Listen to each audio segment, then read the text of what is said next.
ఓం శ్రీ మాత్రే నమః. అందరికీ నమస్తే అండి.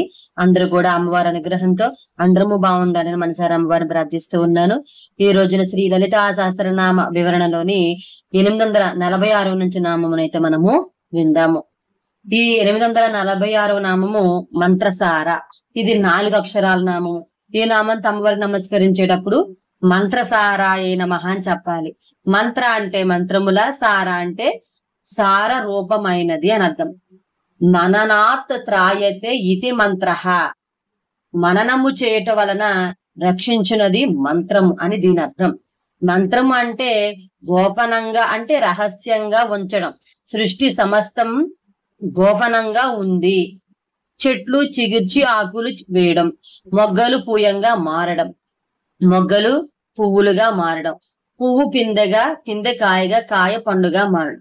ఇలాంటి సృష్టిలో జరిగే ప్రక్రియలని కంటికి కనబడకుండా చాలా అతి నెమ్మదిగా గోపనంగా జరుగుతాయి. అయితే అన్నింటిలో ఆకార పరిమాణ రూపాల్లో సర్వాంతర్యామిని చూడగలుగుతూ ఉన్నాం. మిల్లియలార మీ పొదల మాటున లేడు గదమ్మ చెప్పరే అంటున్నప్పుడు ఆ సర్వాంతర్యామి మల్లె పొదల్లాగా, తీగల్లాగా, పువ్వుల్లో పువ్వుల్లాగా ఉన్నాడనే భావన కలగడం కోసం పోతన గారు చెప్పిన పద్యం ఇది. అంతేగాని కృష్ణుడు పొదల్లో దాక్కున్నాడా, తీగలున్నాడా, తీగల్లో నక్కడా, పువ్వుల వెనుక ఉన్నాడా అని కాదు. ఇలా మామూలు మాటల్లో మంత్ర రహస్యాలు ఉంటాయి. ఇలా అర్థం చేసుకుంటేనే మంత్ర దర్శనమిస్తుంది. సాధారణంగా పుందేవత మంత్రాలని శ్రీదేవత మంత్రాన్ని విద్యలని అంటారు. ఏ మంత్రమైనా ఏదో ఒక దేవతను ఉద్దేశించి ఉంటుంది. ఆ దేవతలందరూ అమ్మవారి అంశాలే కాబట్టి అమ్మవారు మంత్రసార అయింది. ప్రణవం దగ్గర నుండి పంచదశాక్షరి మంత్రము, రశ్మిమాలా మంత్రాలు అన్ని అక్షరాలతో వ్యక్తం చేయవలసినవే. ఈ మంత్రాల్లోని అక్షరాలన్నీ పంచదశావర్ణాలుగా గాని లేదా ప్రధానమైన మాతృకావర్ణాలుగా గాని ఉంటాయి. ఇవన్నీ అమ్మవారి రూపాలే అని పూర్వనామాలైన పంచాశత్పీఠ రూపిణి, మాతృకావర్ణ రూపిణి నామాలు వివరించాయి. కాబట్టి అమ్మవారు మంత్రసార అయింది. సర్వమంత్రముల సార రూపము అని ఈ నామానికి అర్థం. తర్వాత 847 తలోదరి. ఇది 4 అక్షరాల నామము. ఈ నామం అమ్మవారు నమస్కరించేటప్పుడు తలోదరి నమః అని చెప్పాలి. తల అంటే సుకుమారమైన, ఉదరి అంటే ఉదరము గలది అని అర్థం. తలం అంటే లోకము అని అర్థము. విశ్వంలో 14 లోకాలు ఉన్నాయి. వీటిలో భూహు, భూవః, సువః, మహః, జనః, తపః, సత్యం అనే 7 లోకాలు ఊర్ధ్వలోకాలు అని అతల, వితల, సుతల, తలాతల, రసాతల, మహాతల, పాతాళ అని 7 లోకాలు అధోలోకాలని అంటారు. ఈ ఊర్ధ్వలోక అధోలోకాలన్నింటినీ మొత్తము 14 లోకాలు అమ్మవారు తన ఉదర మందునందు కలిగి ఉంది. కాబట్టి అమ్మవారు తలోదరి. తలము అంటే ఆకాశం అనే అర్థం కూడా ఉంది. పంచభూతాలు అన్నింటికంటే సుకుమారమైంది ఆకాశము. ఆకాశం అమ్మవారి ఉదభాగం, కటి భాగం లేదా నడుము. ఆకాశం అంతా సుకుమారం. కాబట్టి అమ్మవారు తలోదరి అయ్యింది. అమ్మవారు తలోదరి అయ్యింది. మంత్రాసారాలు, శాస్త్రసారాలు తెలిసిన వాని ఉదరం సన్నగానే ఉంటుంది. సాత్వికాహారం తినే వారిలో శక్తి తలోదరిగానే ఉంటుంది. చతుర్దశ భువనాలను ఉదరము నందు గలది అని, ఆకాశం వల్ల సుకుమారమైన నడుము భాగం కలది అని ఈ నామానికి అర్థాలు. తర్వాత 848 ఉదార కీర్తికి. ఇది 5 అక్షరాలు. ఈ నామంతో అమ్మవారు నమస్కరించేటప్పుడు ఉదార కీర్తి నమః అని చెప్పాలి. ఉత్ అంటే పైకి, ఆర అంటే ప్రకాశించు, కీర్తి అంటే కీర్తి గలది అని అర్థం. కృతి అనే పదం నుండి కీర్తి పదం వచ్చింది. కీర్తి అనేది చేసిన కృత్యాల వల్ల వస్తుంది కానీ తీసుకున్న భత్యాల వల్ల రాదు. చాలా మంది చాలా ఎక్కువ విలువలు కలిగిన భత్యాలు తీసుకుంటూ కూడా ఏమీ చేయకుండా ఎవరికి తెలియకుండా పోతారు. కానీ తీసుకునే భత్యముతో సంబంధం లేకుండా అది ఎంత తక్కువైనా అందరికి పనికి వచ్చే కృత్యాలు ఎక్కువ చేసేవారు ఉంటారు. వారి కీర్తివంతులు అవుతారు. కానీ బృహత్ భత్యాలు ఉద్యోగములు కాదు.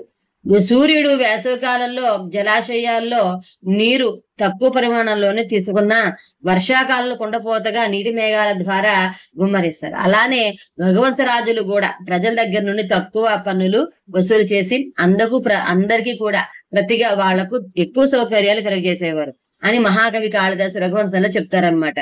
సూర్యుని కిరణాలు కూడా సూర్యుని నుండి కోణరేఖల్లో సర్వదిక్కులకు వ్యాపించడం వలనే ఇటువంటి ఉపయోగకరమైన కృత్యం చేయగలిగి ఇంతటి కీర్తిని పొందగలుగుతూ ఉన్నాడు. అలాగే అమ్మవారు కూడా అన్ని లోకాల్లో ఉండే సర్వజీవులను సర్వకాల సర్వావస్థలందు అన్ని విధాలు ఆదుకుంటూ శ్రీమాతగా సృష్టిస్తూ శ్రీ మహారాజ్ఞిగా పోషిస్తూ తలో తిరిగి కడుపులో దాచుకుంటూ ఉంది కాబట్టి అమ్మవారు ఉదారకీర్తి అవుతుంది. అంటే ఊర్ధ్వగతిలో ఆరాధించే వారికి అమ్మవారు కిరణమయిగా దర్శనమిస్తుంది. ఊర్ధ్వగతిలో అంటే కుండలిని యోగంలో మూలాధారుని సహస్రార మార్గంలో అని అర్థం. ఈ మార్గం గుండా తమ కుండలిని శక్తిని ఉద్బద్ధం చేసుకుంటూ ఉపాసించే సాధకులకు సాధనా ఫలంగా అమ్మవారు పూర్తిగా వెలుగు ముద్దలాగా దర్శనమిస్తుంది. ఎక్కడకు ఎప్పుడు వెళ్ళినా ఆ పరమేశ్వరుని దయాదాక్షిణ్యాలు శక్తి సామర్థ్యాలు గుణగణాలు ఔదార్యం దర్శింపబడుతూ కీర్తింపబడుతూనే ఉంటాయి. ఇదంతా ఆయన యశస్సు. విశ్వవ్యాప్తంగా ఉండే యశస్సును మహాద్యస్యస్సు అంటారు. అందుకే పరమేశ్వరుని తస్య నామ మహాద్యస అన్నారు. అయ్యవారి రూపమైన అమ్మవారి వల్లనే కదా అయ్యవారికి యశస్సు వచ్చేది. అటువంటి అమ్మవారి నామమే ఉదారకీర్తి.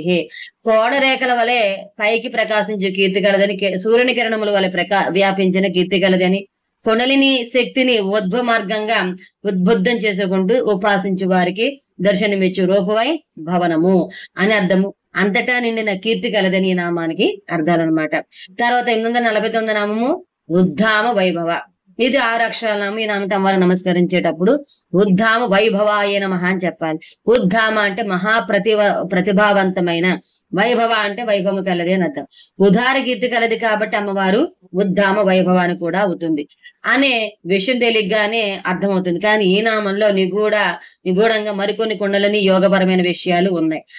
అంటే పైకి, ధామ అంటే త్రాడు అనే అర్థాన్ని బట్టి ఉద్ధామ అంటే పైకి పేనబడిన త్రాడు అనే అర్థం వచ్చి, ఉద్ధామ వైభవ అంటే ఇటువంటి పైకి పేనబడిన త్రాడు వలన తెలుసుకొనబడు వైభవం అని ఇంకో కొత్త అర్థము వస్తుంది. మనందరిలో ఒక ఇష్టమైన త్రాడు ఉంది. దానినే సూత్రం అంటారు. ఈ సూత్రాన్ని నేను అనే ప్రజ్ఞ అనే అందరిలో ఉండే ఈ నేనులా మాత్రమే బ్రహ్మసూత్రం అని అంటారు. ఈ నేను సూత్రం కనిపిస్తే శక్తి అవుతుంది. ఆ శక్తి ఇంకా కనిపిస్తే పదార్థం అవుతుంది. ఈ 3 స్థితుల్లో సూత్రాన్ని వరుసగా శివర్లోక, భువల్లోక, భూలోకాలతో పోలుస్తారు. అయితే మన ఊర్ధ్వ జీవులను కాబట్టి మనం ఉద్ద జీవులం కాబట్టి మనలో వెనుముక నిట్టనివులుగా పైకి ఉద్ముఖంగా ఉంటుంది. ఈ వెనుముకలో 3 పేటలతో పేనబడు త్రాడు ఉంటుంది. ఈ 3 పేటలే ఇలా పింగళ సుషుమ్న నాడులు. ఇవి వరుసగా చంద్ర, సూర్య అనలాత్మకములు. ఈ 3 కూడా వెన్నుముక వెంబడి 3 చోట్ల ముడిపడి ఉంటాయి. ఈ 3 ముళ్ళే బ్రహ్మగ్రంథి, విష్ణు గ్రంథి, రుద్రగ్రంథి. ఈ 3లను యోగ సాధన నైపుణ్యంతో విడదీయాలి. శిష్యుడు తన సాధనలో ఇంద్రియాలలో కాకుండా భూమధ్యలో తన ఇష్ట గురువు గాని ఇష్టదైవం గాని లేదా ఒక దివ్యశక్తి గాని దర్శిశుద్ధి అనిస్తే అంతవరకు తనను నడిపించే గురువు అనుగ్రహాన్ని పొందుతాడు. ప్రజ్ఞగా వికసిస్తుంది. తన కుండలిని శక్తి మూలాధారం నుండి ఆజ్ఞాచక్రం వైపుకు ఊర్ధ్వ మార్గంలో ప్రసరిస్తుంది. ఈ స్థితిలో శిష్యుడిలో రావాల్సిన అనుకూలమైన మార్పులన్నీ వస్తాయి, ప్రతికూలమైనవన్నీ పోతాయి. క్రమశః సత్కర్మ సాధన ప్రారంభమవుతుంది. వెనుముకలోని ముప్పేటల నాడులు 3 చోట్ల ఉండే 3 ముడులు విడిపోయి తిన్నగా పైకి నిలబడిన త్రాడులా తయారవుతాయి. ఈ స్థితిలో సాధన శిష్యుడు పొందే అనుభూతే ఉద్ధామ వైభవ అనుభూతి. మనలో ఈ అనుభూతిని తెలిపే అమ్మవారి పేరు ఉద్ధామ వైభవ. మహాప్రతిభావంతమైన వైభవము కలది అని సాధనలో పొందు ఉద్ధామ వైభవ అనుభూతి యొక్క స్వరూపమని ఈ నామానికి అర్థాలు చెప్పుకోవచ్చును. తర్వాత 850 వర్ణరూపిణి. ఇది 5 అక్షరాల నామం. ఈ నామంతో అమ్మవారికి నమస్కరించేటప్పుడు వర్ణరూపిణి అని మహా అని చెప్పాలి. వర్ణ అంటే వర్ణముల యొక్క, రూపిణి అంటే రూపంగా ఉన్నది అని అర్థం. వర్ణ అనే పదానికి చాలా అర్థాలు ఉన్నాయి. రంగు అనే అర్థంలో అన్ని రంగుల రూపంలోనూ వ్యక్తమయ్యేది అమ్మవారేనని, అలాగే అక్షరం అనే అర్థంలో అన్ని అక్షరాల స్వరూపంగా ఉన్నది అమ్మవారేనని, అలాగే మనుష్య జాతికి సంబంధించిన వర్ణం అనే అర్థంలో అన్ని వర్ణాల రూపంలోనూ వ్యక్తమయ్యేది అమ్మవారేనని ఈ నామానికి అర్థాలు చెప్పుకోవాలి. గౌరీ, కాళీ, లక్ష్మి, సరస్వతి మొదలైన స్త్రీ దేవతలందరూ వేరు వేరు రూపాల్లో కాకుండా వేరు వేరు దేహఛాయలతో ఉంటారు. ఇలా వివిధ రూపాల వేరు వేరు వర్ణాలతో ఉండే స్త్రీ దేవతలందరి రూపాల్లో ఉండేది అమ్మవారే కాబట్టి అమ్మవారు వర్ణ రూపిణి. వర్ణాలు కనబడితేనే వస్తువులు కనబడతాయి, ఆ వస్తువుల్ని పోల్చుకుంటాము. ఈ వర్ణాలు బట్టి స్పందనలు మారుతాయి. గొంతు నుండి వచ్చే శబ్దాలు స్పందనలు అందరికీ ఒకే విధంగా ఉండవు. ప్రతి వ్యక్తి సప్త వర్ణాలు మాత్రమే చూడగలడు. అలాగే శబ్దాల విషయంలో కూడా అంతే. కొన్ని స్పందనలకు సంబంధించిన శబ్దాలే వినగలుగుతున్నాడు అన్నమాట. వీటిని శ్రావ్య శబ్దాలు లేదా శ్రావ్య ధ్వనులు అంటారు. అలాగే స్పర్శ రస గంధాల విషయంలో కూడా మానవ పరిధిలో హద్దులు ఉంటాయి. హద్దులలో సంబంధం లేకుండా అన్ని శబ్దాల రూపంగా ఉండేది అమ్మవారే అవుతుంది. మనం మాట్లాడుతూ గాంధీ అని అంటే గాంధీ మారి రూపంలో మనలో కనిపిస్తుంది. అంటే గాంధీ గారి రూపాన్ని సంధానం చేసే చోటు మనలో కొంత కేటాయింపబడి ఉండదన్నమాట. ఎప్పుడు గాంధీ గారి మాట ప్రసిద్ధి వచ్చినా ఈ చోటు వద్ద మనకు స్పందన కలుగుతుంది. అంటే గాంధీ గారికి మనలో ఈ చోటు లాంటి అనుకోవచ్చు. ఇలా రూపం విషయంలోనే కాదు, మిగిలిన శబ్ద స్పర్శ రస గంధాల విషయంలో కూడా మనలోనే వేరు వేరు చోట్ల వాటికి సంబంధించిన స్విచ్లు ఉంటాయి. అన్ని రకాల శబ్దాలకు, స్పర్శలకు, రూపాలకు, రసాలకు, గంధాలకు సంబంధించినటువంటి స్విచ్లు అన్ని మన వెన్నుముకలో ఉంటాయి. ఈ వెన్నుముక లాంటిది అనుకోవచ్చు.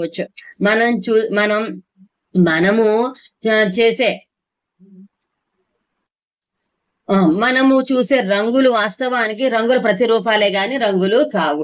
ఆ రంగులకు అసలైన మూల కారణాలు మనలోని వెనుముకలో ఉంటాయి. నాడీ స్వరూపిణి అయిన అమ్మవారు అనుగ్రహించినప్పుడు మాత్రమే ఈ కారణ కేంద్రాలు పనిచేస్తాయి కాబట్టి అమ్మవారు వర్ణరూపిణి. వివిధ రంగులు, అక్షరాల, శబ్దాల రూప రస గంధాల రూపంగా ఉండున్నది అని వివిధ దేహఛాయలు గల గౌరీ, లక్ష్మి, కాళి మొదలు శ్రీదేవతా రూపములుగా ఉండున్నది అని వివిధ శబ్ద స్పర్శాదులు స్ఫురింపజేయటకు వెన్నుముక యందు ఉండు ప్రేరణ శక్తి రూపం అని ఈ నామానికి అర్థాలు చెప్పుకోవచ్చును. 851 నామము జన్మ మృత్యు జరా తప్త జన విశ్రాంతి దాయిని. ఇది 16 అక్షరాల నామం. ఈ నామంతో అమ్మవారు నమస్కరించేటప్పుడు జన్మ మృత్యు జరా తప్త జన విశ్రాంతి దాయిన్యే నమః అని చెప్పాలి. జన్మ అంటే జనము, మృత్యు అంటే మరణము, జర అంటే ముసల్తనము అను వికారములచే తప్పింపజేయబడు. జన అంటే భక్తులకు, విశ్రాంతి అంటే ఉపశమన సుఖమను, దాయిని అంటే ఇచ్చినదని అర్థం. 16 అక్షరాలతో నిండుగా ఉండే ఈ నామం చాలా ముఖ్యమైనది. దీన్ని శ్రీ విద్యకు, శ్రీ లలిత ఆరాధనకు ఫలశ్రుతిగా చెప్పుకోవచ్చును. పునరపి జననం, పునరపి మరణం. పునరపి జనని జఠరే శయనం, ఇహ సంసారే బహుదుస్తారే, కృపయా పాహి మురారే అని భజగోవింద శ్లోకం శ్రీ శంకర భగవత్పాదులు చెప్తారు. ఈ జనన మరణం చక్ర భ్రమణలో పడిన జీవుడు అలా నిరంతరం దానికి లోబడి పుడుతూ గిడుతూనే ఉంటాడు. దాని నుండి తప్పించుకోలేక దుఃఖిస్తూ బయటపడేందుకు ఉపశమనం కోసం ఆకాంక్షిస్తాడు. అలాంటి వారికి ఈ గోవింద భజన ఒకటే చక్ర భ్రమణం నుండి బయటపడేందుకు మార్గం అని ఆదిశంకర్లు ఈ శ్లోకంలో సూచించారు.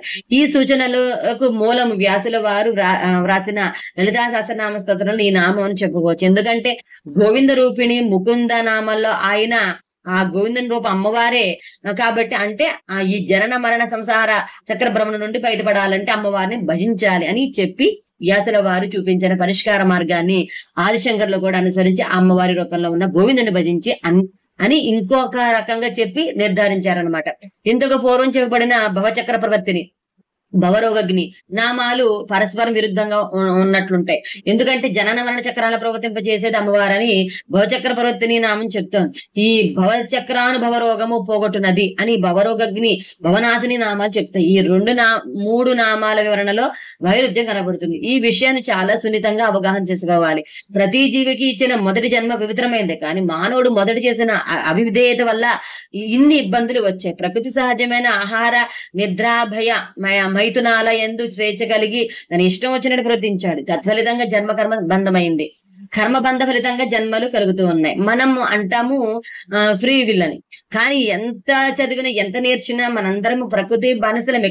దాని ముందు ఈ డిగ్రీలు, చదువులు చదువు ఏం పనికిరాదని ప్రకృతి శాసిస్తున్నా అని అవే చేస్తాం. దీన్నే అవిధేయత అంటారు. అయితే మొదట జన్మ తప్పించి మిగిలిన జన్మలన్నీ కర్మ ఫలితాలే. సత్కరాచరణలో జన్మను పవిత్రీకరణ చెయ్యాలి. అప్పుడు గాని పరంపరగా వచ్చే జన్మలో మార్పు రాదు. తప్పులు తెలుసుకొని దిద్దుకుంటూ సర్వజీవులను సర్వంతర్యామిని దర్శించడం, మొదలు పెడితే సర్వము చక్కదిద్దబడుతుంది. జన్మ కర్మలు క్షాళనమవుతాయి. మృత్యు అనేది ఒక మానసిక వ్యాధి. దీని గురించి చెప్పడానికే కఠినోపనిషత్తు ఇచ్చారు మన పెద్దలు. ప్రజ్ఞా ప్రసారంలో ఏర్పడే తాత్కాలిక అవరోధమే మృత్యు. ఎన్ని జన్మలు వస్తూ పోతూ ఉన్నా కోసలుని దారంలాగా నేను అనే ప్రజ్ఞను అలంబన చేసుకుని ఆ జన్మలు వస్తున్నాయని తెలుస్తుంది. ఈ జ్ఞానోదయం వచ్చినప్పుడు మృత్యు అంటే ఏమిటో తెలిసి మృత్యు భీతి తొలగుతుంది. జర అనేది మనం చేసిన దోషాల ఫలితమే.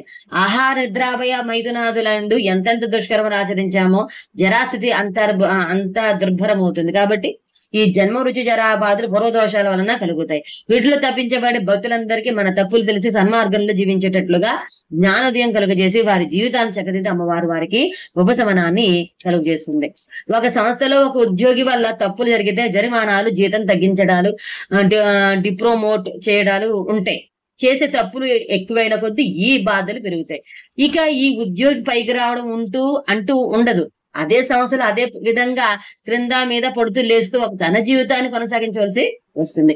ఏనాడు తన తప్పులు తెలుసుకుని వాటిని దిద్దుకొని జాగ్రత్త పడతాడో అప్పటి నుండి మళ్ళీ పదవులు పొందుతూ అభివృద్ధి పదంలో పయనిస్తాడు. ఈ మార్పు వచ్చేంత వరకు ఆ ఉద్యోగి బాధలు తప్పు. ఈ సృష్టి వ్యవస్థలో జీవ పరిస్థితి కూడా ఇదే విధంగా ఉంటుంది. ఈ సృష్టి కర్త్రి నిర్వహించే ఈ సృష్టి వ్యవస్థలో దోషాలు చేసిన జీవి జనన మరణ చక్ర భ్రమలో తిరుగుతూనే ఉంటాడు. ఆ సృష్టికర్త విధించిన నియమ నిబంధనల ప్రకారము ఆ జీవి అలా ఆ చక్రంలో తిప్పబడుతూనే ఉంటాడు. ఎప్పుడైతే జ్ఞానోదయం కలిగి తప్పులు తెలుసుకుని దిద్దుకొని జాగ్రత్త పడతాడో అప్పటి నుండి తన తప్పులకు ఉపశమనం కలిగి సృష్టికర్త అనుగ్రహానికి రోజుగా పరిష్కారాన్ని, ఉపశమనాన్ని, విశ్రాంతిని పొందుతాడు. ఈ జ్ఞానోదయం అమ్మవారి అనుగ్రహం వలన రావాల్సిందే. పుట్టుక చావు ముసల్తనం వల్ల తప్పింపబడు జనులు ఉపశమన సుఖములను కలుగుజేయునదని ఈ నామానికి ఇది అనమాట. తర్వాత 852 సర్వోపనిషద్ దుర్గుష్ట. ఇది 8 అక్షరాల నామము. ఈ నామ తమరికి నమస్కరించేటప్పుడు సర్వోపనిషద్ దుర్గష్టాయ నమః అని చెప్పాలి. సర్వ అంటే సకల, ఉపనిషత్ అంటే ఉపనిషత్తుల చేత, ఉద్దుష్ట అంటే బహుదా ప్రతిపాదింపబడి ప్రశంసింపబడినది అనర్థం. కర్మకాండ జ్ఞానకాండ కలిసి ఉన్నవే వేదాలు. ఆ వేదాలు ప్రతిపాదింపబడిన అతి ముఖ్య విషయాలను మళ్ళీ వేరే సంకలనం చేస్తే వచ్చినవి ఉపనిషత్తులు. మోక్షాన్ని పొందేందుకు, యోగ జీవన విధానం గడిపేందుకు ఈ ఉపనిషత్తులు ఉపకరిస్తాయి. వేదాలకు అంతమునందు చెప్పబడిన ఈ ఉపనిషత్తులు వేదాంతాలని వేదశేషాలు అని కూడా అంటారు. జ్ఞానులు, వివిధ జనులు, పండితులు అందరూ నెత్తి మీద పెట్టుకుని గౌరవించి ఈ ఉపనిషత్తుల్లో ప్రతిపాదింపబడే విషయాలన్నీ అమ్మవారి గురించి, అమ్మవారి సృష్టి గురించి, సృష్టి ప్రణాళిక గురించి, ఇలా ఎన్నో విషయాలు అమ్మవారి పరంగానే ఉంటాయి.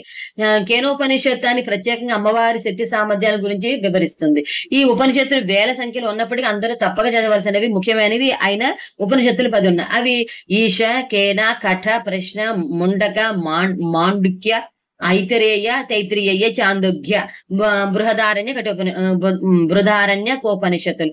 వీటన్నిటిలో అమ్మవారి తత్వం తప్పకుండా ప్రతిపాదింపబడుతుంది. ఈ విషయము శృతి శ్రీమంత సింధూరీకృత పాదాబ్జదూలిక అనే నామంలో ముందే చెప్పబడింది. సర్వ ఉపనిషత్తుల్లోని బహుధ ప్రతిపాదింపబడినది ఈ నామానికి అర్థం అనమాట. తర్వాత 853 శాంతతీత కళాత్మిక. ఇది 8 అక్షరాల నామము. ఈ నామం తమరికి నమస్కరించేటప్పుడు శాంత్యతీత కళాత్మికాయ నమః అని చెప్పాలి. శాంతి అంటే శాంతి, అతీత అంటే అతీతంగా ఉండి, కళ అంటే కళ యొక్క, ఆత్మిక అంటే స్వరూపిణి అని అర్థం. మనలోని స్తబ్దత శాంతి కాదు, మనలో పెలుబికే ఆనందం యొక్క నిలకడ స్థితిని శాంతి అనాలి. మోక్షేచ్ఛ కలిగిన ప్రతి జీవికి తప్పనిసరిగా ఈ శాంతి స్థితి నుండి తీరాలి. ఈ శాంతి ఉండి తీరాలి. ఈ స్థితి లేనివాడు, రానివాడు నిరంతరం ఘర్షణలోను, ఆతృత వేదనలతోనూ ఉంటాడు. ఇటువంటి శాంతికి కూడా అతీతంగా ఉండే పరమ ఉత్కృష్టమైన ఒక అనుభూతికి సంబంధించిన స్థితిలో అమ్మవారు ఉంటుంది. సహస్రార చక్రంలో బిందు స్థానంలో మన కుండలిని శక్తి అయ్యవారితో కలిసి ఉన్నప్పుడు మనకి అనుభూతి దక్కుతుంది తప్ప ఇతర సమయాల్లో ఉండదు. ఇది నిరతిశయ జ్ఞాన స్వరూపం, శాంతికి అతీతమైన ఒక దివ్య కళా స్వరూపం అని ఈ నామానికి అర్థం. తర్వాత 854 గంభీర. ఇది 3 అక్షరాల నామం. ఈ నామం తమకు నమస్కరించేటప్పుడు గంభీరాయ నమః అని చెప్పాలి. గంభీర అంటే గంభీరముగా ఉన్నది అని అర్థం. నిండుతనం గంభీరానికి అవసరమైన లక్షణం. ఈ నిండుతనం ఐశ్వర్యం, జ్ఞానము, బలము, వీర్యము మొదలగు వాటితో కూడి అయితే అది పూర్తిగా అమ్మవారికి సంబంధ విషయం అవుతుంది.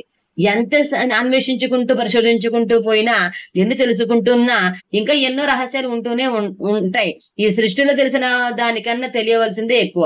ఒడ్డున ఉండి సముద్రం చూస్తే అలలు మాత్రమే కనబడతాయి, కానీ లోపలికి వెళ్తున్న కొద్దీ ఎన్నో కొత్త విషయాలు ఎప్పుడు చూడనివి, విననివి కూడా తెలుస్తాయి.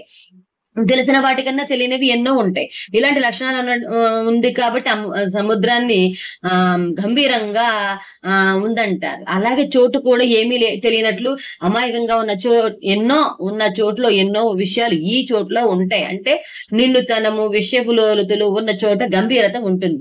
అమ్మవారికి సముద్రం లాగాను చోటు లాగాను ఈ లక్షణాలు ఉండబట్టే గంభీర అని నామం వచ్చింది.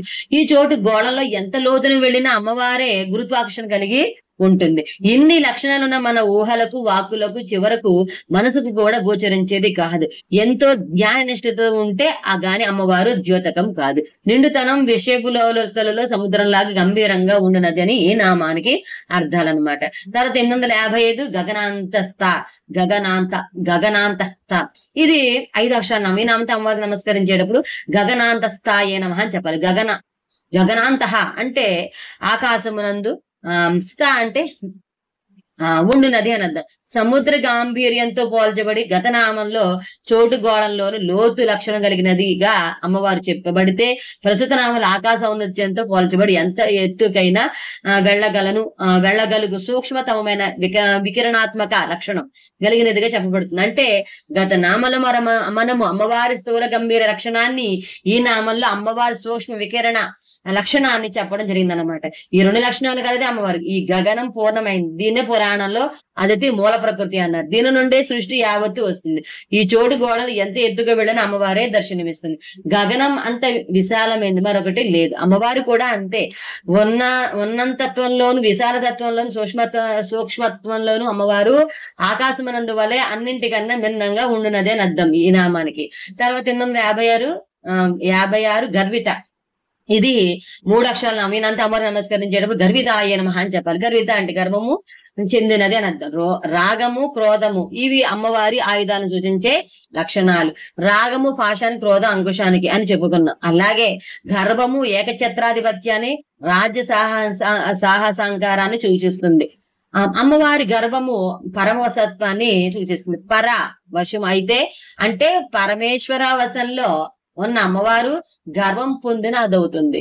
ఈ బ్రహ్మాండంలో లోతుగా ఉన్న కేంద్రం నుండి ఉపరితలంలో ఉన్నంతగా ఉన్న ఆకాశం దాకా గర్వంతో ఆనంద పరవశతంలో డోలనాలు చేసే చైతన్య రూపిణి అని ఈ నామానికి అర్థాలు. తర్వాత 857 గానలోలుప. ఇది 5 అక్షరాల నామం. ఈ నామంతో అమ్మవారు నమస్కరించేటప్పుడు గానలోలుపాయ నమః అని చెప్పాలి. గాన అంటే గానమునందు, లోలుప అంటే ప్రీతిగా నిమగ్నమైనది అని అర్థం. అమ్మవారు సామగాన ప్రియ అని రాబోయే నామంలో మనం చెప్పుకుందాం. వేదానాం సామవేదోస్మి అనే గీతలో భగవాన్ చెప్పాడు. కాబట్టి ఇద్దరికి సామవేద గానం అంటే చాలా ఇష్టం అన్నమాట. దీనిని బట్టి జీవుడు కూడా సామగానలోలుడై పరవశుడై అంటే పరమునందు లీనమై నిరతిశయ పరవశత్వాన్ని అంటే ఆనందాన్ని పొందుతాడు. ఇంద్రియాలతో ఆనందించే గానం అన్నింటికన్నా అతమమైన సంగీతం. మనసుతో ఆనందించేది మధ్యమ, మనసు లీనమై పరవశత్వంలో ఆనందాన్ని అనుభవించేసేది అసలైన సంగీత గానం. నిరంతరం సాధన క్రమశిక్షణ ఉంటే గాని మనసు కూడా లీనమయ్యే ఈ ఉత్తమ గాంధర్వ గానం రాదు. ప్రాణ సామవేద అన్నారు. సామవేదంలో లయం అవ్వడం అంటే ప్రాణశక్తిలో లయం అవ్వడమే. ప్రాణానికి గుండెకు ఇలాంటి సంబంధం ఉండబట్టే గుండె కొట్టుకోవడంలో ఒక లయ ఆవర్తన లేదా ఉంది. ఒకే రకంగా కొట్టుకుంటున్న ఈ లయలో విసుగు ఉండదు, విలోలతత్వమే ఉంటుంది. సంగీతం ఆరోహణ అవరోహణ స్వరాలను అనుసరించి రాగతాళ లయబద్ధంగా ఉంటుంది. ఇంతకు ముందు వచ్చిన గగనాంతస్థ నామంలో ఉన్నతమైన ఈ ఆరోహణ విషయము, గంభీరస్థ నామంలో లోతైన ఈ అవరోహణ విషయం ఉత్తమ గానానికి సంబంధించిన లక్షణాలుగా ముందే సూచింపబడ్డాయి. గానంలో పరవశత్వం అనేది పతాక స్థాయిలో ఉన్నప్పుడు అందరూ పరవశులవుతారు, అంటే భగవంతునిలో లీనమవుతారు. అంతటి శక్తి ఈ గానానికి ఉంటుంది. కాబట్టి అమ్మవారు గానలోలుప, గానమునందు ప్రీతిగా నిమగ్నమైంది అని ఈ నామానికి అర్థాలు. తర్వాత 858 కల్పనారహిత. ఇది 6 అక్షరాల నామం. ఈ నామంతో అమ్మవారికి నమస్కరించేటప్పుడు కల్పనారహితాయ నమః కల్పనారహితాయ నమః అని చెప్పాలి. కల్పన అంటే కల్పనలు, రహిత అంటే లేనిది అని అర్థం. కల్పింపబడేవి కల్పనలు, తమంతా తాము వచ్చేవి సంకల్పములు. మనం సంకల్పిస్తే పనులు కావచ్చు, కాకపోవచ్చు. లోపల నుండి అమ్మవారి సంకల్పంగా వస్తే పని దిగ్విజయంగా అవుతుంది. వికల్పాలు ఒకటి కాకపోతే ఇంకోటి అనే లక్షణం కలిగి మనం చేసే వాటిలో సంకల్పాల కన్నా ఈ వికల్పాలు ఎక్కువ ఉంటాయి. ఇటువంటి వికల్పాలు మనలో మనము జరుపుతున్నంత వరకు అమ్మవారు మనలో సంకల్పంగా దిగి రాదు. మనం కల్పనను మానితే ఆవిడ మనలో సంకల్పంగా దిగి వస్తుంది. చాలా మంది ముహూర్తాల కోసం, సలహాల కోసం జ్యోతిష్కుని దగ్గరకు వెళ్తారు. వాళ్ళకి మనసులో కొన్ని ముహూర్తాలు, వాళ్ళు చేయాలనుకునే పనులు ఉంటాయి. జ్యోతిష్కుడు అడగకుండానే ముందు వారు చెప్తారు. ఇక అలాంటప్పుడు జ్యోతిష్కుడు చేయవలసింది ఏమీ ఉండదు. కానీ నిజాయితీగా జ్యోతిష్కుని సలహా తీసుకోవాల్సిన వారు తమ నిర్ణయాలు చెప్పి నిర్బంధ పెట్టరు. మనం చేయవలసిన పనులు మనం చేస్తూ ఉంటే మన ద్వారా తర్వాత చేయవలసిన పనులు సంకల్ప రూపంలో ఉండి అమ్మవారు చేయిస్తుంది. ఆవిడ సంకల్పాలకు అనుగుణంగా మనం చేసేవి కల్పలోకంలో విద్యుత్ ధర్మాలు అవుతాయి. ఆత్మేశ్వరికి అమ్మవారికి దృశ్య గుణాలకు, భౌతికానికి సంబంధించిన కల్పనలు ఉండవు. అందుకని అమ్మవారు కల్పనారహిత అయింది. కల్పనలు లేనిది అని ఈ నామానికి అర్థం. తర్వాతది 859 హాష్ట. ఇది 2 అక్షరాల నామం. ఈ నామంతో అమ్మవారు నమస్కరించేటప్పుడు హాష్టాయే నమః అని చెప్పాలి. కాష్ట అంటే ఒక ప్రమాణం. కాలం నిండా అమ్మవారే, అలాగే చోటు నిండా అమ్మవారే. అలాగే కాలాన్ని గాని చోటును అంటే ప్రదేశాన్ని గాని కొలవడానికి మూల ప్రమాణం కాష్ట. కాబట్టి ఈ కాష్ట అని దేశకాలాత్మకంగా ఉండే అమ్మవారి యొక్క ఒక చిన్న ప్రమాణం అవుతుంది. జీతాన్ని ఇన్ని రూపాయలు అని చెప్పినప్పుడు రూపాయలు ఎలాంటిదో విశ్వ నిండా నిండి ఉన్న అమ్మవారి గురించి చెప్పేటప్పుడు కాష్ట అనేది కూడా అలాంటిది అని అర్థం చేసుకోవాలి. అయ్యవారు అలాంటి వాడైతే అమ్మవారు దిక్కు లాంటిది. గగనాత్మకుడైన అయ్యవారిని ప్రత్యేకంగా భీముడు అనే పేరుతో పిలుస్తారు. అలాగే దిక్స్వరూపిణి అయిన అమ్మవారిని కాష్ట అని పిలుస్తారు. కాలముల ప్రమాణ స్వరూపం అని, ప్రదేశ మూల ప్రమాణ స్వరూపం అని ఈ నామానికి అర్థం. తర్వాత 860 ఆకాంత. ఇది 3 అక్షరాల నామ. ఈ నామంతో అమ్మవారు నమస్కరించేటప్పుడు ఆకాంతాయే నమః అని చెప్పాలి. కాంత అనేది మనము 329 నామము ఇదివరకు చెప్పుకున్నాం. అయితే పునరుక్తం అవుతుంది కాబట్టి అందుకని కాష్ట ప్లస్ ఆకాంత అని ఇక్కడ ఇంతకు ముందు నామము అయిన కాష్టాతో సవర్ణ దీర్ఘ సంధిగా గురించి ఈ నామాన్ని ఇప్పుడు ఆకాంత అనే విధంగా చెప్పుకోవడం జరుగుతుంది. అకము అంటే బాధ, నిరాశ, పాపము, దుఃఖము అనే అర్థాలు ఉన్నాయి. ఇంటి రకాల అర్థాల పరంగా ఈ నామాన్ని వివరించుకుంటే బాధను, నిరాశను పాంతము చేయనది అనగా పోగొట్టున్నదని ఈ నామానికి అర్థం. తర్వాత 861 కాంతార్థ విగ్రహ. ఇది 6 అక్షరాల నామం. ఈ నామంతో అమ్మవారు నమస్కరించేటప్పుడు కాంతార్థ విగ్రహాయ నమః అని చెప్పాలి. కాంత అంటే భర్త యొక్క, అర్ధ అంటే సగము, విగ్రహ అంటే శరీరముగా ఉన్నది అని అర్థం. శివుని కోసం తపస్సు చేసి శివుని శరీరంలో సగమైన వామభాగాన్ని పొందిన అమ్మవారిని సూచించే నామం ఇది. వాస్తవానికి అర్ధనారీశ్వరునితో అటు ఇటు ఉన్నవాడు అయ్యవారి అయినా భౌతిక విగ్రహం మాత్రం అమ్మవారే. కా ప్లస్ అంత, కాంత అని విడదీస్తే కకారమును, కకారమును, అంత, అంతమును సూచిస్తాయి. ఈ రెండును గలది అని అర్థం. వరచుచి ఇచ్చిన అక్షర సంఖ్యా పరిజ్ఞానం ప్రకారము కా అంటే 1, అంత అంటే 0. ఈ సంకేతాన్ని బట్టి 1, 0 కలిసి ఉన్న విగ్రహంగా ఉన్నది అని ఈ నామానికి అర్థం. వీటిలో 1 అయ్యవారితే 0 అమ్మవారిని సూచిస్తుంది. అంటే అవి వరుసగా ఆత్మకారకుడైన తండ్రిని, దేహకారకుడైన తల్లిని సూచిస్తాయన్నమాట. 1 ప్రక్కన 0 పెట్టుకుంటూ పోతే కొత్త క్రొత్త దేహాలతో జన్మ తరంగాలుగా సూచిస్తాయని సూచిస్తుంది. కాంత అంటే అందమైనది లేదా ఆకర్షణీయమైనది అని అర్థం. ఈ అర్థాన్ని తీసుకుంటే అందానికి లేదా ఆకర్షణకు అర్థాన్ని అంటే ప్రయోజనాన్ని సూచించే రూపము అని ఈ నామానికి మరో అర్థం వస్తుంది. మొత్తం మీద ఈ నామానికి మనం క్రింది అర్థాలు చెప్పుకోవచ్చు. భర్త శరీరంలో సగభాగం పొందినదని లేదా సగభాగం ఉన్నది అని అర్థం. ఆత్మకారకుడైన తండ్రిని, దేహకారకురాలైన తల్లిని కలిగి ఉన్న రూపము. అందానికి లేదా ఆకర్షణకు ప్రయోజనమును సూచించే రూపము. తర్వాత 662 కార్యకారణ నిర్ముక్త. ఇది 8 అక్షరనామం. ఈ నామంతో అమ్మవారికి నమస్కరించేటప్పుడు కార్యకారణ నిర్ముక్తాయ నమః అని చెప్పాలి. కార్య అంటే కారణం చేత, కారణం అంటే కారణం చేత, నిర్ముక్త అంటే వదిలిపెట్టబడినది అని అర్థం. మహత్వ, అహంకారం, అష్టప్రవృత్తుల నామరూపాలతో ఉండే ఈ ప్రపంచాన్ని కార్యము అని, ఈ కార్యం దేని నుండి దేని వలన వ్యక్తమవుతుందని కారణము అని అంటారు. కార్యకారణాలు ఈ 2 విడిచిపెట్టబడిన నిర్వికార శుద్ధ చైతన్య స్వరూపమే అమ్మవారు. నతస్య కారణంచే విద్యతే అన్న శృతి వాక్యానికి అర్థం ఇదే.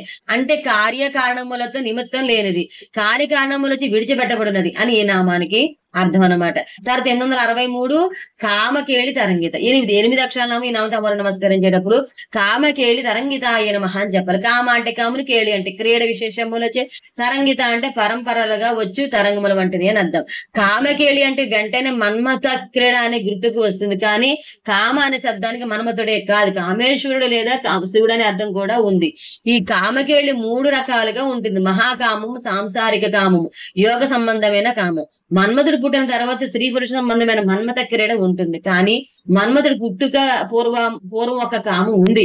ఒంటరిగా ఉన్న శివునికి ఎంతో మందిగా ఈ ప్రపంచంగా మారుదామని కోరిక కలగడం ఈ మహాకామం. సోకామాయత బహుష్యాం ప్రజాయేతి తైత్తిరీయం చెప్తుంది. ఈ కోరిక కలిగిన శివుణ్ణి మహాకాముడని, అలా కలిగిన కోరికను మహాకామము అని, ఆ కోరికను అనుసరించి వ్యక్తమైన ఈ సృష్టిక స్వరూపుని మహాకామేశ్వరి అని అంటారు. ఈ మహాకామానికి సంబంధించిన కామకేళి కూడా ప్రతి ప్రళయాంతరంతో సృష్టి సమ్ముఖంగా జరుగుతూనే ఉంటుంది. తరంగాలుగా జరిగి ఈ మహాకేళితో సంబంధం ఉన్న అమ్మవారిని మహాకేళి తరంగిత అంటారు. మన్మథుడు పుట్టిన తర్వాత వచ్చింది సాంసారిక కామం. సృష్టి కార్యాన్ని సృష్టించబడిన జీవుల చేతనే కొనసాగబడేటట్టు చేయడానికి ఏర్పాటైన స్త్రీ పురుష సంబంధమైన కామకేళి కూడా మొదటి సృష్టి జరిగినప్పటి నుండి ఇప్పటి వరకు మరి ఇంకా ముందు కూడా ఇలాగే కొనసాగుతూ ఉంటుంది. అంటే ఈ కామకేళి కూడా తరంగాల వల్ల నిరంతరం జరుగుతూనే ఉంటుంది. మన్మథుడు భస్మైన తర్వాత, అంటే కామం నశించిన తర్వాత మోక్షానికి నాంది జరుగుతుంది. మూలాధారం వద్ద ఉండే కొండనేని శక్తి సుషుమ్నా మార్గంలో సచక్ర భేదం చేసుకుంటూ చిట్ట చివరికి సహస్రారంలో ఒంటరిగా ఏకాంతంగా ఉండి శక్తుడైన శివునితో లయమైపోవడం అనే యోగ సిద్ధి, జీవేశ్వర సర్వేశ్వర ఐక్యం కూడా కామకేళి కిందకే వస్తుంది. యోగ సిద్ధికి సంబంధించిన ఈ కామకేళి కూడా నిరంతర యోగం ఉన్నంత వరకు జరుగుతూనే ఉంటుంది. నిరంతరం అలలో వచ్చే విధంగా జరిగే పైన తెలిపిన 3 రకాల కామకేళిలో కామేశ్వరునితో సహకరిసి తరంగాలాగా వర్తించి అమ్మవారిని కామకేళి తరంగిత అంటారు. తర్వాత 864 కనక తాటంక. ఇది 8 అక్షరాలనామం. ఈ నామం అమ్మవారికి నమస్కరించేటప్పుడు కనక తాటంకాయ నమః అని చెప్పాలి. కనత్ అంటే ప్రకాశించి, కనక అంటే బంగారు, తాటంక అంటే కర్ణాభరణములు కలిగినది అని అర్థం. కనత్ అనే పదాన్ని వెలుగుకు శబ్దానికి కూడా సంబంధించిన విశేషణంగా చెప్పుకోవచ్చు. ఈ వెలుగు శబ్దాలుగా అవినాభావ సంబంధం ఉంటుంది, అవినాభావ సంబంధం ఉంటుంది. ఒకవైపు శబ్దపరంగా సోహం నుండి ఓంకారం నుండి అక్షరాలు శబ్దాలు పుడుతూనే ఉంటే, ఇంకోవైపు వెలుగు పరంగా సూర్యోదయ కిరణాలు అవి ఘనీభవించి గ్రహ గోళ తారకాదులు పుడుతూ ఉంటాయి. అమ్మవారి నిత్య చైతన్య స్వరూపము ఆవిడ ఆనందంలో కర్ణాభరణాలు కదులుతాయి. ఆ కదలిక వల్ల కమనీయమైన ధ్వనులు ప్రసారం అవుతాయి. మెరుగులలాగా రమణీయమైన వెలుగులు ప్రసరిస్తాయి. పైగా ఈ కర్ణాభరణాలు తాటంకాలు ఇవి సూర్య చంద్రగోళ సంబంధమైనవి. తాటంగ యుగళీభూత తపనోడప మండల, ఈ రెండింటి వల్ల శబ్ద తరంగాలు, వెలుగు తరంగాలు శృతిలయల బద్ధంగా ప్రసారమయ్యే ఆనంద క్రీడాత్మకంగా గ్రహ తారకాదులతో సృష్టి జగత్ పరిపాలనలు జరుగుతాయి. ప్రకాశించు బంగారు కర్ణాభరణములు కలది అని నామానికి అర్థం. తర్వాత 865 లీలా విగ్రహాధారిణి. ఇది 8 అక్షరాలు. ఈ నామం అమ్మవారు నమస్కరించేటప్పుడు లీలా విగ్రహాధారిణ్యే నమః అని చెప్పాలి. లీలా విగ్రహధారిణ్యే నమః అని చెప్పాలి. లీల అంటే లీలార్థము, విగ్రహ అంటే దేహమును, ధారిణి అంటే ధరించినది అని అర్థం. శాశ్వతమైన క్రీడా మైదానంలో శాశ్వతమైన బాలుని యొక్క శాశ్వతమైన క్రీడ ఈ సృష్టి. క్రీడనే లీలా అని కూడా అనవచ్చు. ఈ క్రీడార్థము ధరించిన రూపాన్ని లీలా విగ్రహ రూపము అంటారు. మనకు మన దేహం డ్రైవర్ కు కార్ లాంటిది. దుమ్ము పడితే కారును తుడుచుకోవడం, ఆయిల్ అయిపోతే పోయించడం, సరిగా నడవకపోతే రిపేర్ చేయించడం మొదలైనవన్నీ డ్రైవర్ బాధ్యతలు. ఇలా అలాగే మనం కూడా మన దేహం విషయం అపరిశుభ్రంగా ఉంటే స్నానం చేయడం, ఆకలిస్తే ఆహారాదులు స్వీకరించడం, ఆరోగ్యం తేడా వస్తే ఔషధం స్వీకరించడం అన్ని మనమే చేసుకోవాలి. అవతారమూర్తి దేహం యజమానికి కారు లాంటిది. ఆ దేహం విషయం ఆ అవతారమూర్తి ఏమి చూసుకోనక్కర్లేదు. అన్ని సరిగ్గా ఉండి అంతా సిద్ధం చేసి పెట్టుబడి ఉండి ఆయనకు ఆ దేహంపై మనలాగా మమకారాలు, అభిమానాలు కూడా ఉండవు. అంటే దేహానికి అతుక్కోడు, దేహంలో ఇరుక్కోడు. అదంతా ఒక లీలగా, క్రీడగా, అవలీలగా ఉంటుంది ఆయనకు. ఇంత సృష్టి చేస్తున్నా అంతే, పోషిస్తున్నా అంతే, తనలోకి లీనం చేసుకున్నా అంతే. అవతారమూర్తి అయిన అమ్మవారు ఈ కర్తృత్వాన్ని లీలాప్రాయంగాని, క్రీడాప్రాయంగాని, అవలీలాప్రాయంగాని నిర్వహిస్తుంది. ఇలా నిర్వహించడానికి ఆవిడ ధరించే రూపం కూడా లీలాప్రాయంగానే ఉంటుంది. అటువంటి అమ్మవారిని లీలా విగ్రహధారిణి అంటారు. అసలు ఈ సృష్టి ఎందుకు జరగాలి, ఎందుకు చేయాలి అని అడిగితే, నేనుగా చేయడం లేదు, నా ద్వారా జరుగుతుంది అని అంటాడు అవతారమూర్తి. ఇది నిజమే. ఎందుకంటే ఒంటరిగా ఏమీ చేయకుండా కూర్చుంటే, అలా ఏమీ చేయకుండా కూర్చున్నప్పుడు కూడా మన మనసుల్లో ఏవేవో ఆలోచనలు వస్తే, గుండె కొట్టుకుంటుంది, ఊపిరితిత్తుల ద్వారా శ్వాస ప్రక్రియ జరుగుతుంది. ఇవేమీ చేయవద్దన్నా గదా అంటే అప్పుడు మనం ఏం చెప్తాం? ఏమో, నేనేమి చేయటం లేదు, చేయమనలేదు కూడా, నా ద్వారా నా ప్రేమ లేకుండా అవన్నీ జరుగుతున్నాయి అనే కదా మనం అనేది. కాబట్టి సరిగ్గా అవతారమూర్తి కూడా అలాగే అంటారు. నేను చేయడం లేదు, నా ద్వారా జరుగుతుంది. ఈ రెండింటికి సమన్వయము కుదిరినప్పుడు నైష్కర్మ్యం సిద్ధిస్తుంది, సమ్యక్ దృష్టి ఏర్పడుతుంది, అనుదర్శనం లభిస్తుంది. అప్పుడే ఈ సృష్టి భగవంతునికి ఒక లీల అని, అవసరమైతే ఆయన ధరించే దేహము కూడా లీహార్థమేనని తెలుస్తుంది. అలాగే అమ్మవారి విషయంలో కూడా అంతే, లీలార్థమే దేహమును ధరించినది అని ఈ నామానికి అర్థం. తర్వాత 866 అజ, ఇది 2 అక్షరాల నామం. ఈయనంత అమరు నమస్కరించేటప్పుడు అజాయే నమః అని చెప్పాలి. అజ అంటే పుట్టుకనేది. పుట్టడం అనేది జన మరణాలు ఉన్న వాటికి ఉంటుంది, ఎప్పుడూ ఉండే అమ్మవారికి పుట్టుక పూర్వం, పుట్టినప్పుడు, పోయిన తర్వాత అనే స్థితులు ఉండవు. అంటే అమ్మవారు ఆద్యంతాలు లేని ఆత్మస్వరూపిణి. అంతేకాదు పుట్టడం, పెరగడం, ఉండటం, మార్పు చెందడం, కృషించడం, నశించడం వంటి షడ్వికారాలు అమ్మవారికి ఉండవు. ఈ వికారాలు మొట్టమొదటిదైన పుట్టడం ఉంటే మిగిలిన 5 వికారాలు అనుసరించి ఉంటాయి. అసలు పుట్టడం అనేది లేనప్పుడు మిగిలిన 5 వికారాలు ఆ అవకాశమే లేదు కదా. పుట్టుక లేనిది అని ఈ నామానికి అర్థం. తర్వాతది 867 క్షయ నిర్ముక్త, ఇది 6 అక్షర నామం. నవంతవరు నమస్కరించేటప్పుడు వినిర్ముక్తాయే నమః, క్షయ వినిర్ముక్తాయే నమః అని చెప్పాలి. క్షయ అంటే క్షీణించుట అని, దాని నుండి వినిర్ముక్త అంటే వినిర్ముక్త అంటే విడిచిపెట్టబడినది అని అర్థం. ఇంతకు ముందు వచ్చిన నామాలు అమ్మవారు పుట్టుక లేనిదని చెప్పబడింది. అసలు పుట్టుక లేనిది ఉంటే ఆ పైన బ్రతకడం, పెరగడం, కృషించడం, నశించడం మొదలైనవి ఉంటాయి. ఈ నామాల్లో చెప్పిన అక్షయ అంటే క్షీణించడం, దీనితో పాటు నశించడం, మృత్యువు కూడా అమ్మవారికి ఉండదని మళ్ళీ వేరుగా చెప్పనక్కర్లేదు.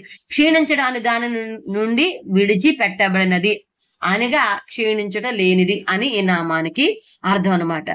తర్వాత నామము 868 ముగ్ధ, ఇది 2 అక్షరాల నామం. ఈ నామంతో అమరు నమస్కరించేటప్పుడు ముగ్ధాయే నమః అని చెప్పాలి. ముగ్ధ అంటే మనోహరమైన అమాయకత్వంతో మోహింపజేయబడినది అని. ఈ నామంలోని ముగ్ధ తర్వాత వెంటనే వచ్చే క్షిప్రప్రసాదిని నామంలోని క్షి అనే అక్షరాన్ని కలిపి తొందరలో ముగ్ధాక్షి అనే నామంగాను, ప్రసాదిని మరో నామంగాను విడివిడిగా చెప్పేవారు ఉండవచ్చును గాని అలా చెప్పడం తప్పు.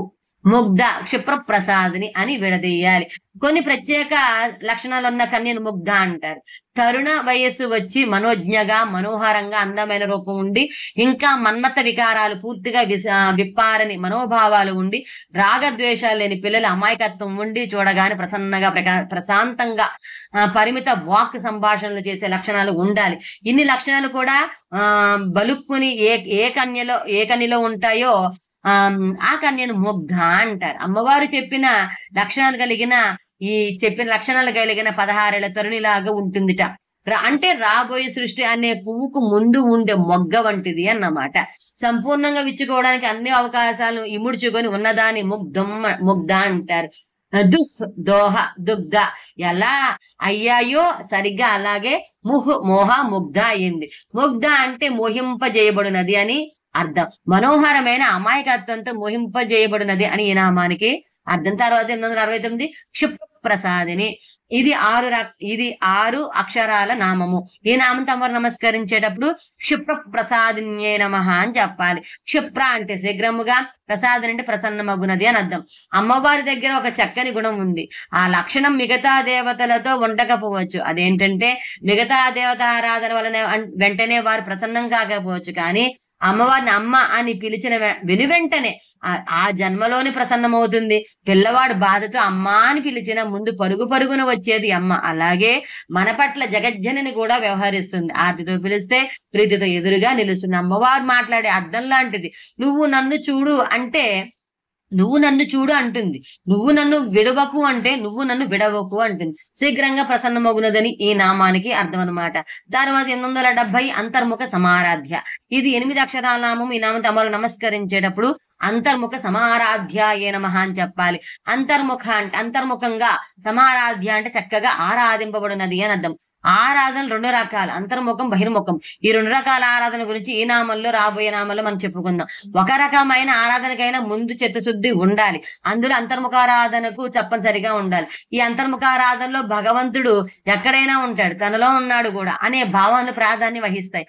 ఈశ్వర సర్వభూతానం వృద్ధి చేసి అర్జున తిష్టతి, అని గీతావాక్యం, అహం బ్రహ్మాస్మి అన్న మహాకావ్యం, దేవో దేవాలయ ప్రోక్తో జీవో దేవ సనాతన అన్న మహాన్యాస వాక్యం అంతర్ముఖ ధ్యానంలో ప్రాధాన్యం వహిస్తాయి.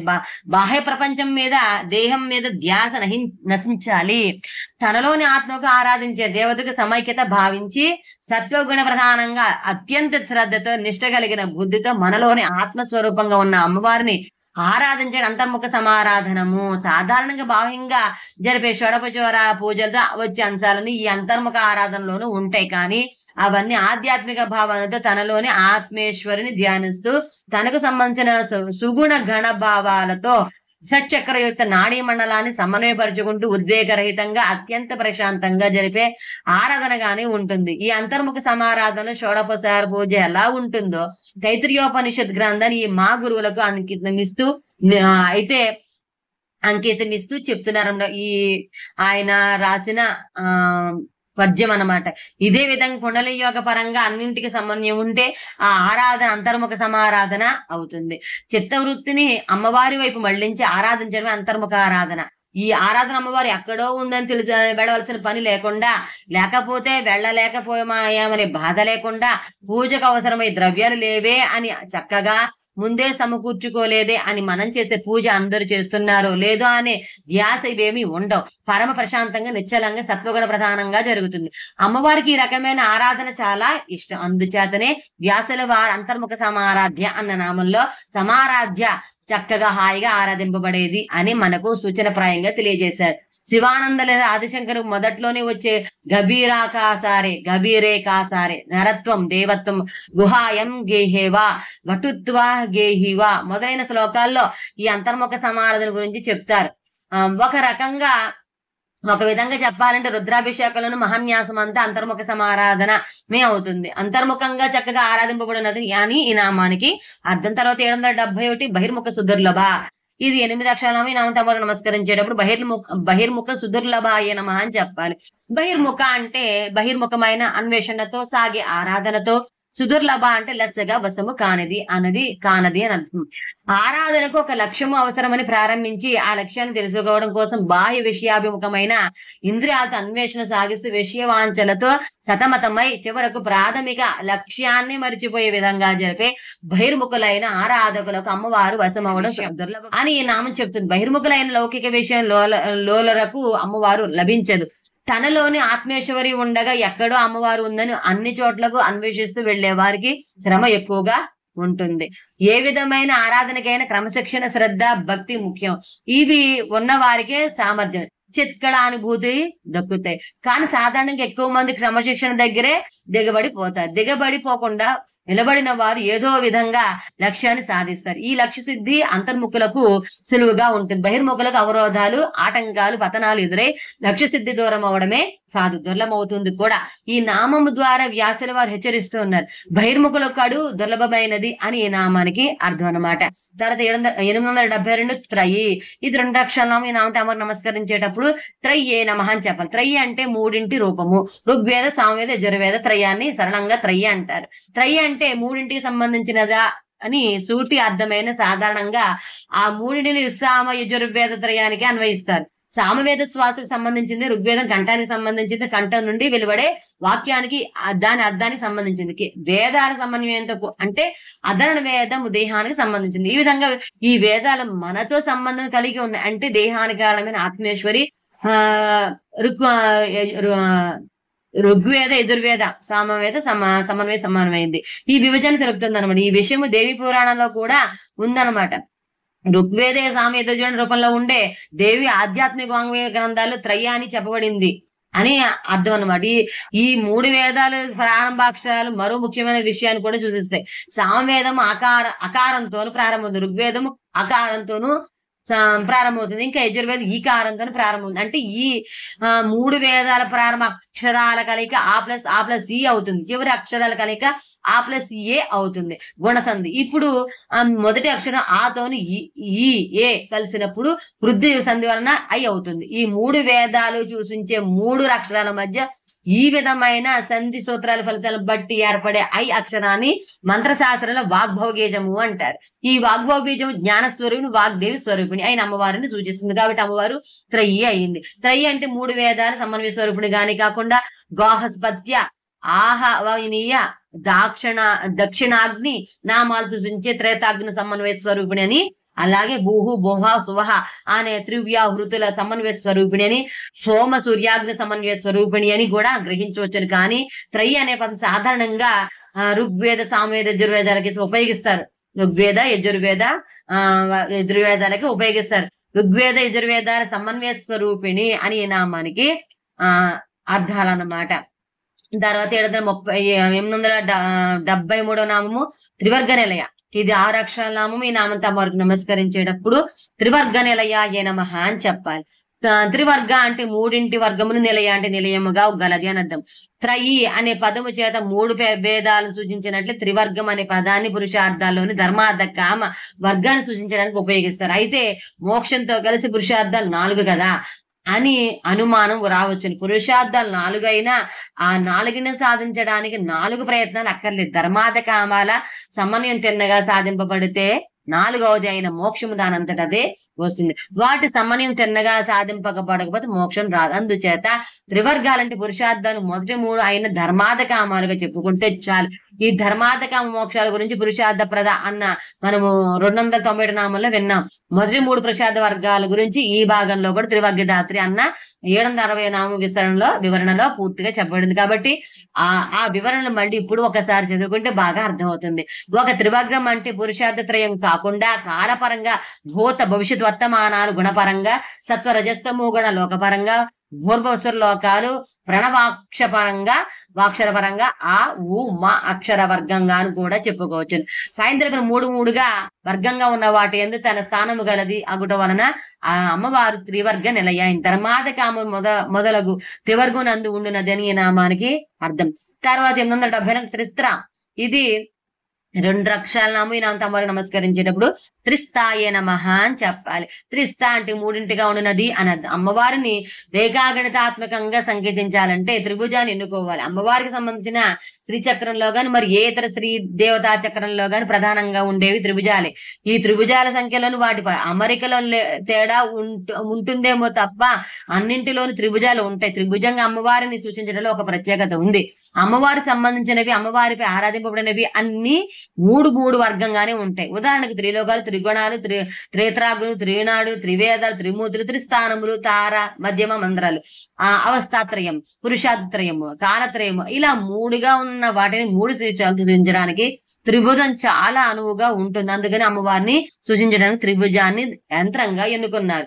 త్రిగుణ త్రికాల రూపంలో ఉన్నది అని ఈ నామానికి అర్థం. తర్వాత 875 త్రిపురమాలిని.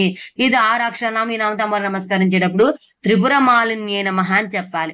శరీరానికి పురం అనేది ఒక సంకేత పదం. దేహి ఉండేది అనే అర్థంలో శరీరాన్ని దేహము అంటారు. అలాగే పురుషుడు ఉండేది అనే అర్థంలో ఈ శరీరాన్ని పురము అని కూడా అంటారు. వేదాంతంలో పురుషుడు అంటే పురమునందు అనగా ఈ దేహమునందు ఉండుటకు ఇష్టపడువాడు అంటే జీవుడు అనే అర్థం గాని మగవాడు అనే అర్థం కాదు. మనకు కనబడే శరీరం పైకి ఒకటి గాని కనబడుతున్న ప్రతి జీవికి 3 రకాల శరీరాలు ఉంటాయి. వీటిని స్థూల శరీరము, సూక్ష్మ శరీరము, కారణ శరీరము అంటారు. వీటిని త్రిపురాలని కూడా అంటారు. ఈ 3 శరీరాల ద్వారా తెలుపబడే వాళ్ళే వరుసగా క్షర పురుషుడు, అక్షర పురుషుడు, పురుషోత్తముడు. ఈ 3 పురమునందు వర్తించున్నది అని ఈ నామానికి అర్థం. పైన తెలిపిన 3 పురాలను 3 పువ్వులుగా ఊహిస్తే ఆ 3 పువ్వుల మాలగా త్రిపురాల వర్గాన్ని ఊహించవచ్చు. మాలను పుష్పమాలగా తీసుకోవడం వేదార్థక విషమయం. వికాసం, సృష్టి, గర్భధారణ, ఆహ్లాదనం వీటికి సంకేతం పుష్పమాలిని పదం. ఈ పుష్పాల మాలను సూచిస్తుంది. ఈ పుష్పమాలని కిరణాల మాల లేదా రశ్మిమాలలు అంటారు. నిరంతర ఆనంద స్థితిలో ఉండగల ప్రజ్ఞ గల వారు ఈ రశ్మిమాల మంత్రాలను చేస్తారు. తర్వాత వీలైనంత వరకు నిరంతరాంతర ఆనంద స్థితిలో మనం ఉండనీయకుండా మందేహాది రాక్షసులు ప్రయత్నిస్తారు. మనకు ఇంకిత జ్ఞానం పనిచేయకుండా పనిచేసే వాళ్లే మందేహాది రాక్షసులు. జ్ఞాన ప్రకాశానికి అడ్డు వచ్చే అజ్ఞాన తిమిరాలై ఈ మందాది రాక్షసులు. కానీ సూర్యమండల మధ్యవర్తినిగా ఉండే రశ్మిమాల మహాదేవి వాళ్ళ ఆటలు సాగనీయకుండా చేసి మనల్ని నిరంతర ఆనంద స్థితిలో ఉంచుతుంది. ఇంతకు ముందు వచ్చిన భైరవి, భగమాలిని, మార్తాండ భైరవి మొదలైన నామాలన్నీ ఈ రశ్మిమాల మహాదేవికి సంబంధించినవే. అయితే ఎన్ని సదుపాయాలు సౌకర్యాలు ఉన్నా మన ఆనందంగా ఉండాలని అనుకోకపోతే మనము నిరంతర ఆనంద స్థితిలో ఉండలేము. అజ్ఞాన తిమిరాన్ని పటాపంచలు చేసే రశ్మిమాల మహాదేవి రూపంలో ఉన్న అమ్మవారిని త్రిపురమాలని అనవచ్చు. శ్రీచక్రంలోని అంతర్దశార చక్రానికి అధిష్టాన దేవత రూపంలో ఉన్నది కూడా ఈ అమ్మవారే. పురత్రయమునందు వర్తించున్నది అని, రశ్మిమాల మహాదేవి రూపంగా ఉండున్నది అని, శ్రీచక్రం అంతర్దశాచార చక్రాది దేవత రూపమని, శ్రీ విద్యా పంచదశాక్షరి మంత్ర త్రికోణ స్వరూపిణిని ఈ నామానికి అర్థాలన్నమాట. తర్వాతది 876 నిరామయ. ఇది 4 అక్షరాల నామం. ఈ నామం తమరు నమస్కరించేటప్పుడు నిరామయ ఏ నమః అని చెప్పాలి. నిరామయ అంటే ఏ విధమైన వ్యాధి లేనిదని అర్థం. ఆమయము అంటే వ్యాధి అని అర్థం. వ్యాధులు ఉన్నవారు గదిలో ఉన్న గదికి ఏమి వ్యాధి రాదు. ఆత్మకు సంబంధించిన దేహానికి వ్యాధులు ఉంటాయి కానీ ఆత్మకు వ్యాధులు ఉండవు. అమ్మవారు ఆత్మస్వరూపిణి కాబట్టి నిరామయ. వ్యాధులకు విరుగుడు మంత్రాలు ఉంటాయి. అయా మంత్రాలతో వ్యాధులను పోగొట్టవచ్చును. పార్శ్వపు నొప్పి ప్రస్తుత నామ సంబంధమైన మంత్రం ఒకటి ఉంది. ఆ మంత్రం ఏంటంటే ముకుటితలా ముటిత స్వాహ ఆమయాధ్వంస పటలం. సూర్యోదయ కాలంలో ఈ పార్శ్వపు నొప్పి ఉన్న వారి తలపై ముట్టికాయ ముట్టి చెప్పాలి ఈ మంత్రము. అలాగే సన్నిపాత జ్వరం ఒక ఔషధం. అయితే ఆ శ్లోకం ఏంటంటే కిరాతార్జున యోర్యుధ్య మాయాకిటి విధారకం పంచపాణ వృత్తాంతం సన్నిపాతహరం శుభం. ఈ పై శ్లోకంలో ఔషధం ఎలా తయారు చేయాలో సంకేత భాషలో చెప్పబడింది. సంకేతాలను విడదీసుకుంటే అసలు పేర్లు తెలిసి మందు ఎలా తయారు చేయాలో తెలుస్తుంది. కిరాత అంటే నేల వేము, అర్జున అంటే మద్ది, యుద్ధ అంటే రెండింటిని కలిపి దంచడం, మాయా అంటే సొంటి, కిటి నేలతాడి, విధారకం నేల గుమ్మడి, పంచపాండవ తెల్లగా ఉంటే పువ్వులు కలిగిన చెట్లు లేక మొక్కలు లేక పాదులు, అవే వేప నేలవేము, కటక రోహిణి, చేదు పొట్ల, చేదు దొండ, దీన్నే కాకి దొండ అని కూడా అంటారు. వీటన్నింటినీ కలిపి దంచితే వచ్చే చూర్ణం సన్నిపాత జ్వరానికి చక్కని ఔషధంలాగా పనిచేస్తుంది. ఇంట్లో దొండలు పండకుండా ఉండేందుకు, ప్రతిరోజు మంచి భోజనం లభించేందుకు ఇలాగే ఎన్నో మంత్రాలు చెప్పబడ్డాయి. అయితే ఇవి అవసరమైన వారికి అవసరమైన సమయంలో చెప్పాలి.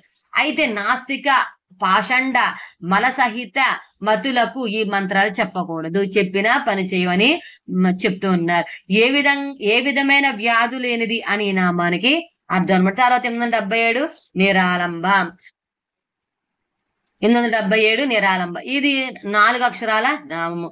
ఈ నామం అమ్మవారు నమస్కరించేటప్పుడు నిరాలంబాయ నమః అని చెప్పాలి. నిరాలంబ అంటే ఆలంబనము లేనిది అని అర్థం. అన్నింటికి ఆధారమైన వారే నిరాలంబములు కాగలరు. అమ్మవారు అన్నింటికి ఆధారం కాబట్టే తనకు వేరే ఆలంబన లేదు. తనకు ఎవరైనా రక్షణ ఉంటే బాగుండునని కోరని వాడిని నిరాలంబుడు అనాలి. నాకెవరు ఆసరా అని అనిపించేది ఈ మానవ జాతికే గాని మిగిలిన జాతులకు లేదు. భగవంతుడే వాటికి ఆసరా. ఇన్సూరెన్సులు, గ్రాడ్యుటీలు, పెన్షన్లు, ఎఫ్డీలు, ఈ పేర్లు ఇవన్నీ కూడా ఇతర జాతులకు లేవు, మానవ జాతి తప్ప అని గుర్తుకు వస్తే మనం ఎంత ఆలంబులమో అని అర్థమవుతుంది. వేరే ఏ విధమైన ఆలంబన లేనిది అని ఈ నామానికి అర్థం అనమాట. 878 తర్వాత నామము సాత్మారామ.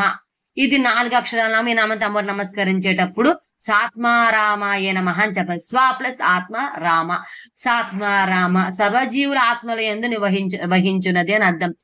తన ఆత్మయందు తను ఆనందించి విహరించున్నది అని, తన యందు సర్వజీవుల యందు విహరించున్నది అని ఈ నామానికి అర్థం చెప్పవచ్చు. తర్వాత 879 సుధాశృతి.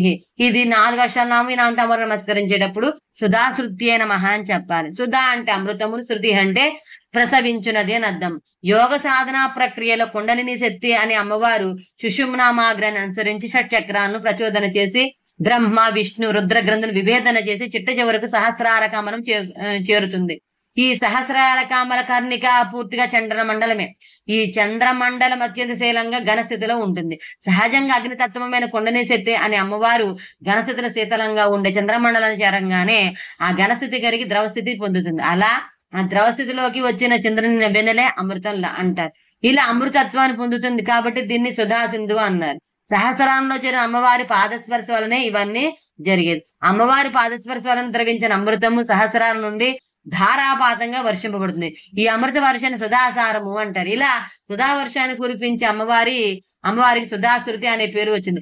ధారాపాతంగా స్రవించబడి ఈ సుధాధారలతో సుషుమ్నా మార్గము, దాంట్లో షట్చక్రాలు, గ్రంథులు, సమస్త నాడీ మండలము తడుపబడతాయి. ఈ విషయాన్ని సౌందర్యలహరి ఆదిశంకరులు సుధాధారాసారై చరణ యుగళాంతర విగడదైహి అనే శ్లోకంలో చెప్పారనమాట. అమృత స్రవంతి నుండి షట్చక్రాలు గ్రహించే కిరణాధింకని కూడా క్షితో షట్పంచాసత్ తవ పాదాంబుజయుగం అనే శ్లోకంలో పూర్తిగా తెలియపరిచారు ఆచార్యుల వారు.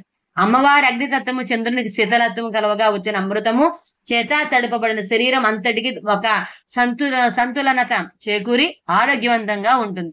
ఈ రెండింటికి మధ్య నిష్పత్తులలో తేడా వచ్చినప్పుడే లేదా రెండింటికి మధ్య సామరస్యం సమన్వయం చేసినప్పుడు ఆరోగ్యంలో మార్పులు వచ్చి వ్యాధులకు దారితీస్తుంది. ఈ విధంగా జీవనం అంతా అమ్మవారి చైతన్య అనుగ్రహం మీద ఆధారపడి ఉందని సమస్తం అమ్మవారేనని జ్ఞాన సృష్టి చేత గ్రహించి తదనుగుణంగా నడుచుకునేవారే జీవన్ముక్తులు. ఈ నామాలను సుధా అనే పదానికి చక్కగా ధరించినదని అర్థం. దీని పూర్తిగా వివరణ సౌందర్యలహరిలోని సుధా సుందరు మధ్య అనే శ్లోకానికి నేను చెప్పాను కదా. ఆ వివరణ కనుక మీరు పూర్తిగా వింటే మీకు అర్థమవుతుంది అనమాట. అమృతమును స్రవించినది అని ఈ నామానికి అర్థం అనమాట. తర్వాత 880 సంసార పంక నిర్ముగ్న సముద్ధరణ పండిత. ఇది 16 అక్షర నామం. ఈ నామంతో వారు నమస్కరించేటప్పుడు సంసార పంక నిర్మగ్న సముద్ధరణ పండితాయ నమః అని చెప్పాలి. సంసార పంక నిర్మగ్న సముద్ధరణ పండితాయ నమః అని చెప్పాలి. సంసార అంటే సముద్రం అనేది, పంక అంటే బురద, నిమగ్న అంటే పూర్తిగా మునిగిన వారిని, సముద్ధరణ అంటే చక్కగా ఉద్ధరించములో, పండిత అంటే సామర్థ్యం కలది అని అర్థం. సమ్యక్ శరణం సంసారం అంటే ఆగకుండా సాగునది అని అర్థం. సంసారంలో పడితే మనకు తెలియకుండానే దాంట్లోకి దిగబడిపోతాం. తేనెను గ్రోలడానికి తేనెలో పడిన ఏగల చీమలాగా సంసారంలో ఇరుక్కుపోతాం. అందుకే సంసారాన్ని సాధారణ సముద్రంతో పోలుస్తారు.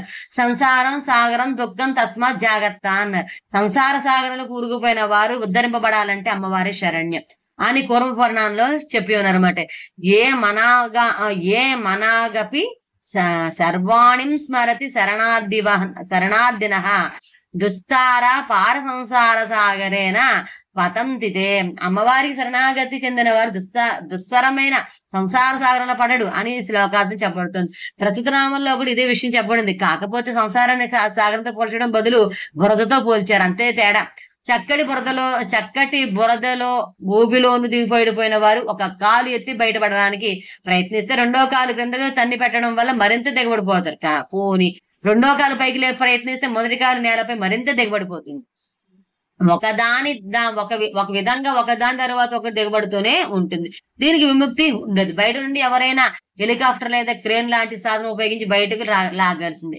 ఇలాంటి సాధనం ఏమి అక్కర్లేకుండానే అమ్మవారిని స్మరించి శరణాగతి చెందితే గజేంద్రుని శ్రీ మహావిష్ణువు రక్షించినట్లు సముద్రంలో దిగబడిపోతూ ఉన్న భూమిని తన కూరతో ఆది వరాహమూర్తికి పైకి ఉద్ధరించినట్లు అమ్మవారు వారిని ఎంతో సామర్థ్యంతో ఉద్ధరిస్తుందని ఈ నామం చెప్తుంది. సౌందర్య ఆదిశంకర్లు అవిద్యానమంతస్థిమిర ద్వీప నగరి అనే శ్లోకంలో జన్మజలత నిమగ్నానం మొరలిపు వరాహస్య పోత అనే ఇదే విషయాన్ని చెప్పారు. సంసార సముద్రంలో దిగబడిన వారిని ఉద్ధరించడానికి అమ్మవారు ఆది వరాహతంష్ట వంటిది అని అనడంలో ఆదిశంకర్ వరాహ పదం వేశారు.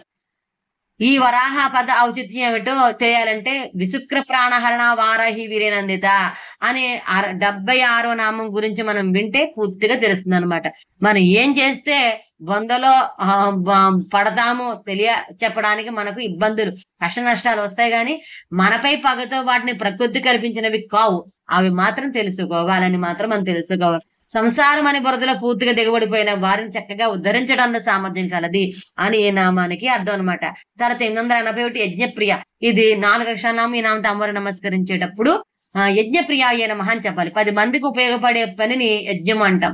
ఇంట్లో నలుగురికి ఉపయోగపడే అన్నాన్ని వండడం అనే పాక యజ్ఞము నుండి మంచి మాట నలుగురికి బ్రతుకులను బాగు చేసే వాటికి యజ్ఞం.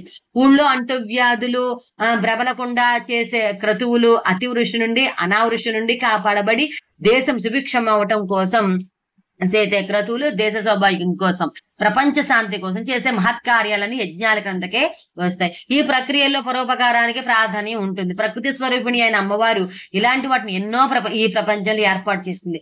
వాటిలోనే వృక్షాలు, పువ్వులు, కాయలు, పళ్ళు ఇవ్వడం, వర్షాకాలం మేఘాలు వర్షించడం, వేసవకాలం ఎండలు, నియమబద్ధమైన గ్రహచాలనాలు, సృష్టి జీవుల మీద గల ప్రేమతోనే అనురాగవల్లి అని అమ్మవారు ఏర్పాటు చేసింది.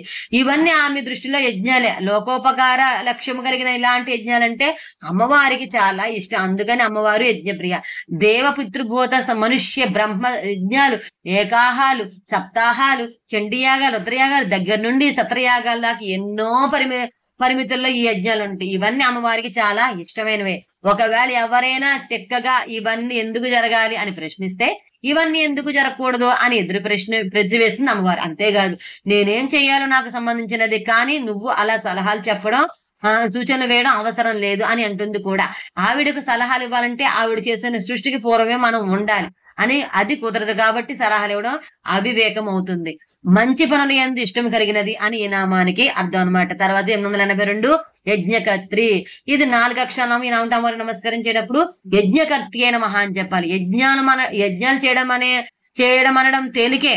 ఆ యజ్ఞాలు అంటే ఇష్టపడడం తేలికే, కానీ యజ్ఞం నిర్వహించడం చాలా కష్టం.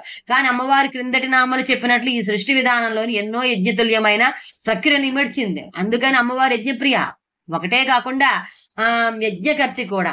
ఈ యజ్ఞాలు చేయాలంటే గృహస్థులే చేయాలి. ఆ గృహస్థుల్లో కూడా భార్య ఉన్నవారే చేయాలి. అలా భార్య భర్తలు కూర్చుని చేసిన యజ్ఞాలు, భర్త రూపంలో ఉన్న గృహస్థుని సోమయాజి అని, భార్య రూపంలో ఉన్న గృహిణిని సోమిదేవమ్మ అని అంటారు. ఈ ఇద్దరు ఆ యజ్ఞం పరిపూర్తి అయ్యే వరకు పరమేశ్వరి సమానులే. ఆ విధంగా సోమిదేవమ్మ రూపంలో ఉండే పరమేశ్వరుని యజ్ఞకర్తి అంటారు. యజ్ఞములను నిర్వహించున్నది లేదా యజ్ఞకర్తృత్వమునకు వహించున్నదని ఈ నామానికి అర్థం అనమాట. తర్వాత 883 యజమాన స్వరూపిణి. ఇది 8 అక్షరాల ఈ నామంతో అమ్మవారిని నమస్కరించేటప్పుడు యజమాన స్వరూపిణి నమః అని చెప్పాలి.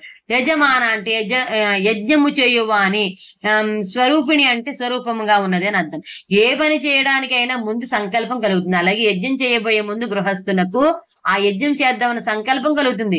ఈ విధమైన సంకల్పము కలగడానికి ప్రేరణ అమ్మవారే.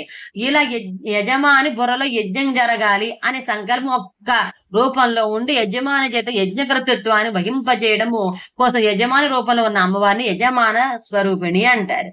యజ్ఞ దీక్ష తీసుకున్న యజమాని పరమేశ్వరుని అష్టమూర్తుల్లో సోమయాజి అనే 8వ మూర్తిగా పరిగణింపబడతాడు. సోమయాజి రూపంలో ఉండి యజ్ఞాన్ని నిర్వహిస్తుంది కాబట్టి అమ్మవారు యజమాన స్వరూపిణి. యజ్ఞం నిర్వహించే యజమాని రూపంలో ఉన్నది అని ఈ నామానికి అర్థం. తర్వాత 884 ధర్మాధార.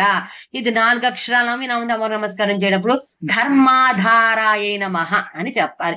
ధర్మ అంటే ధర్మమునకు, ఆధార అంటే ఆధారభూతమైనది అని అర్థం. ధర్మాలు అంటే దాన ధర్మాల పదాల్లో ధర్మాలే అవ్వాలని లేదు. ధర్మాలంటే లక్షణాల స్వభావాలు అని కూడా అర్థం ఉంది.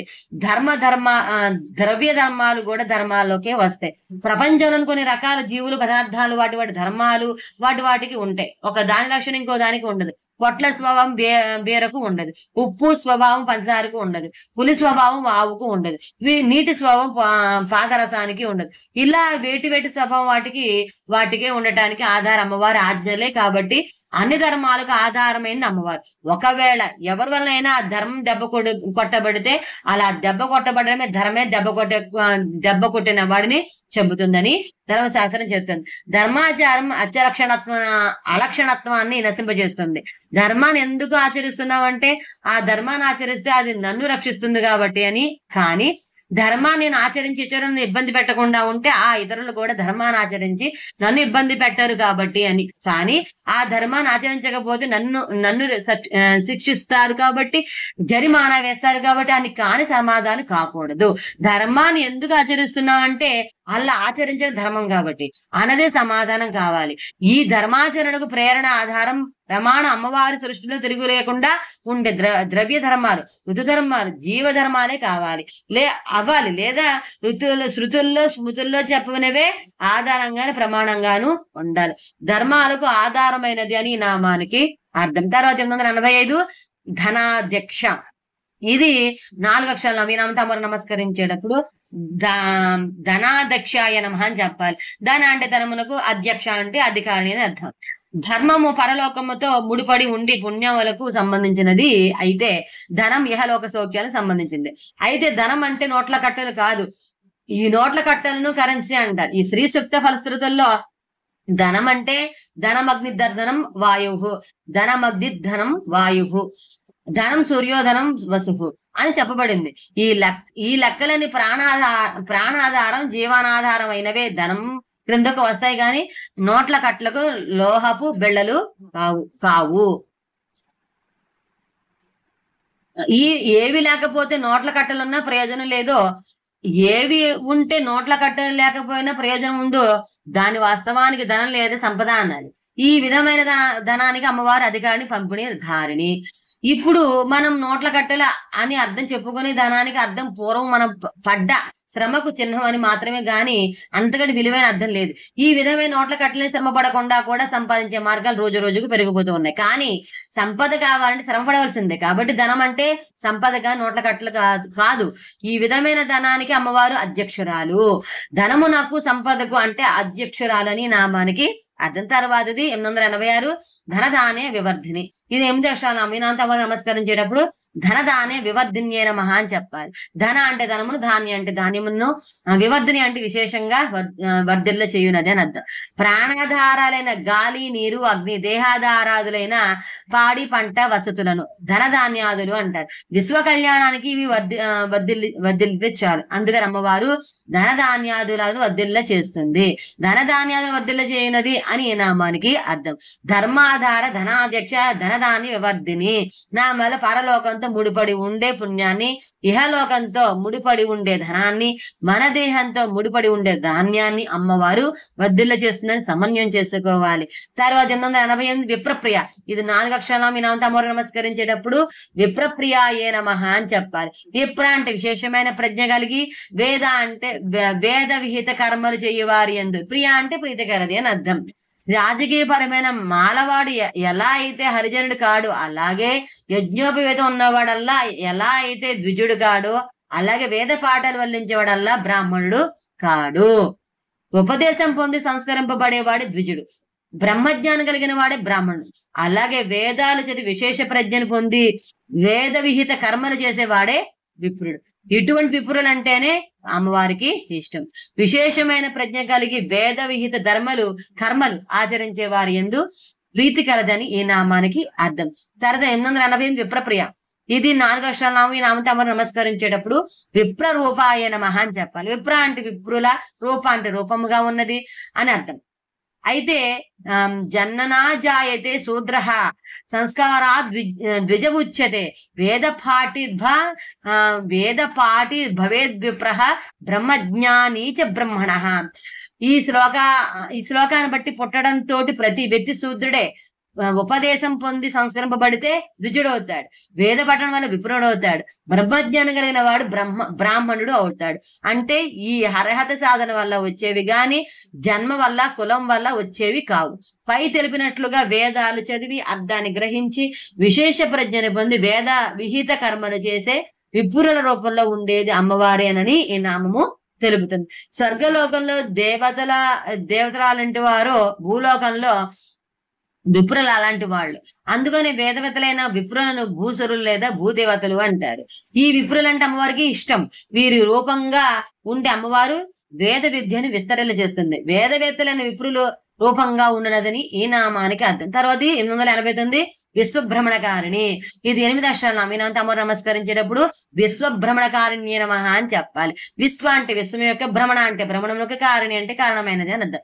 ఒక కణంలో గాని, వస్తువులో గాని, వ్యక్తిలో గాని చలనం అనేది ప్రధానంగా 3 రకాలుగా ఉండడానికి అవకాశం ఉంది. అని స్థానాంతర చలనము, 2 భ్రమణ చలనము, 3 స్పందనాత్మక చలనం. ఈ ప్రస్తుత నామంలో విశ్వం యొక్క భ్రమణ చలనం గురించి చెప్పబడుతుంది.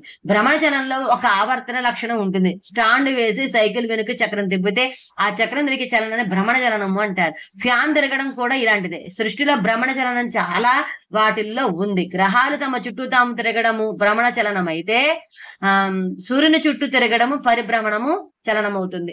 భూమికి ఉన్న ఇటువంటి గమనం వలని సూర్యోదయ సూర్యాస్తములు, రేయింబవళ్ళు, ఋతువులు, దీనికి చంద్రభ్రమణ చలనం కూడా తోడైతే శుక్లపక్ష కృష్ణ పక్షాలు చంద్రకళలు సత్ఫలితంగా తిథులు, పూర్ణిమ, అమావాస్యలు, మాసాలు, సంవత్సరాలు, ఆయనాలు, యుగాలు, మన్వంతరాలు, కల్పాలు ఏర్పడతాయి. ఇవన్నీ భ్రమణ వలన అనే లక్షణం మీద ఆధారపడి ఏర్పడతాయి. అయితే ఇన్ని విధాలుగా ఎన్నిటితో నుండి ఉండే విశ్వం ఇలా భ్రమణ చలనంతో ఉండడానికి కారకులు ఎవరు అని ప్రశ్న వేసుకుంటే తప్పక ఒక చైతన్య శక్తి వీటన్నింటికి కారణమై నడిపిస్తూ ఉండాలనే నమ్మవలసి వస్తుంది అని మేం నమ్మలేము అని ఎవరైనా ఆంగ్లంలో కోప్పడితే నమ్మేంత వరకు నిరీక్షించు అనే సమాధానం చెప్పుకోవాల్సి వస్తుంది. విశ్వభ్రమణానికి కారణమైన అమ్మవారు వ్యక్తుల మనసులకు, చిత్తాలను కూడా భ్రమింప చేయగలదు. అవసరాన్ని బట్టి, సందర్భాన్ని బట్టి ఈ భ్రమణ లక్షణాన్ని అన్ని రకాలుగా అన్ని విషయాల్లోనూ అమ్మవారు వినియోగించి విశ్వాంతరణగా నడుపుతుంది. ఈ సృష్టిలోని కొన్ని విలక్షణాలు ఉన్న అవన్నీ విశ్వ కళ్యాణానికి అవసరమయ్యే విధంగా ఉంటాయి. అది అమ్మవారి విశ్వ నిర్వహణలోని ప్రత్యేకత. ఈశ్వర సర్వభూతానం వృద్ధి చేసి అర్జున తిష్టది భ్రామయస్వర్వ భూతాని యత్రారూఢ నిమాయ అని గీతలో ఈ భ్రమణ చలనం గురించి చెప్పబడింది. విశ్వం యొక్క భ్రమణముకు కారణమైనదని ఈ నామానికి అర్థం. తర్వాత 890 విశ్వగ్రాస. ఇది 4 అక్షరాల నామం. ఈ నామం తమరు నమస్కరించేటప్పుడు విశ్వగ్రాసాయే నమః అని చెప్పాలి. విశ్వగ్రాసాయే నమః అని చెప్పాలి.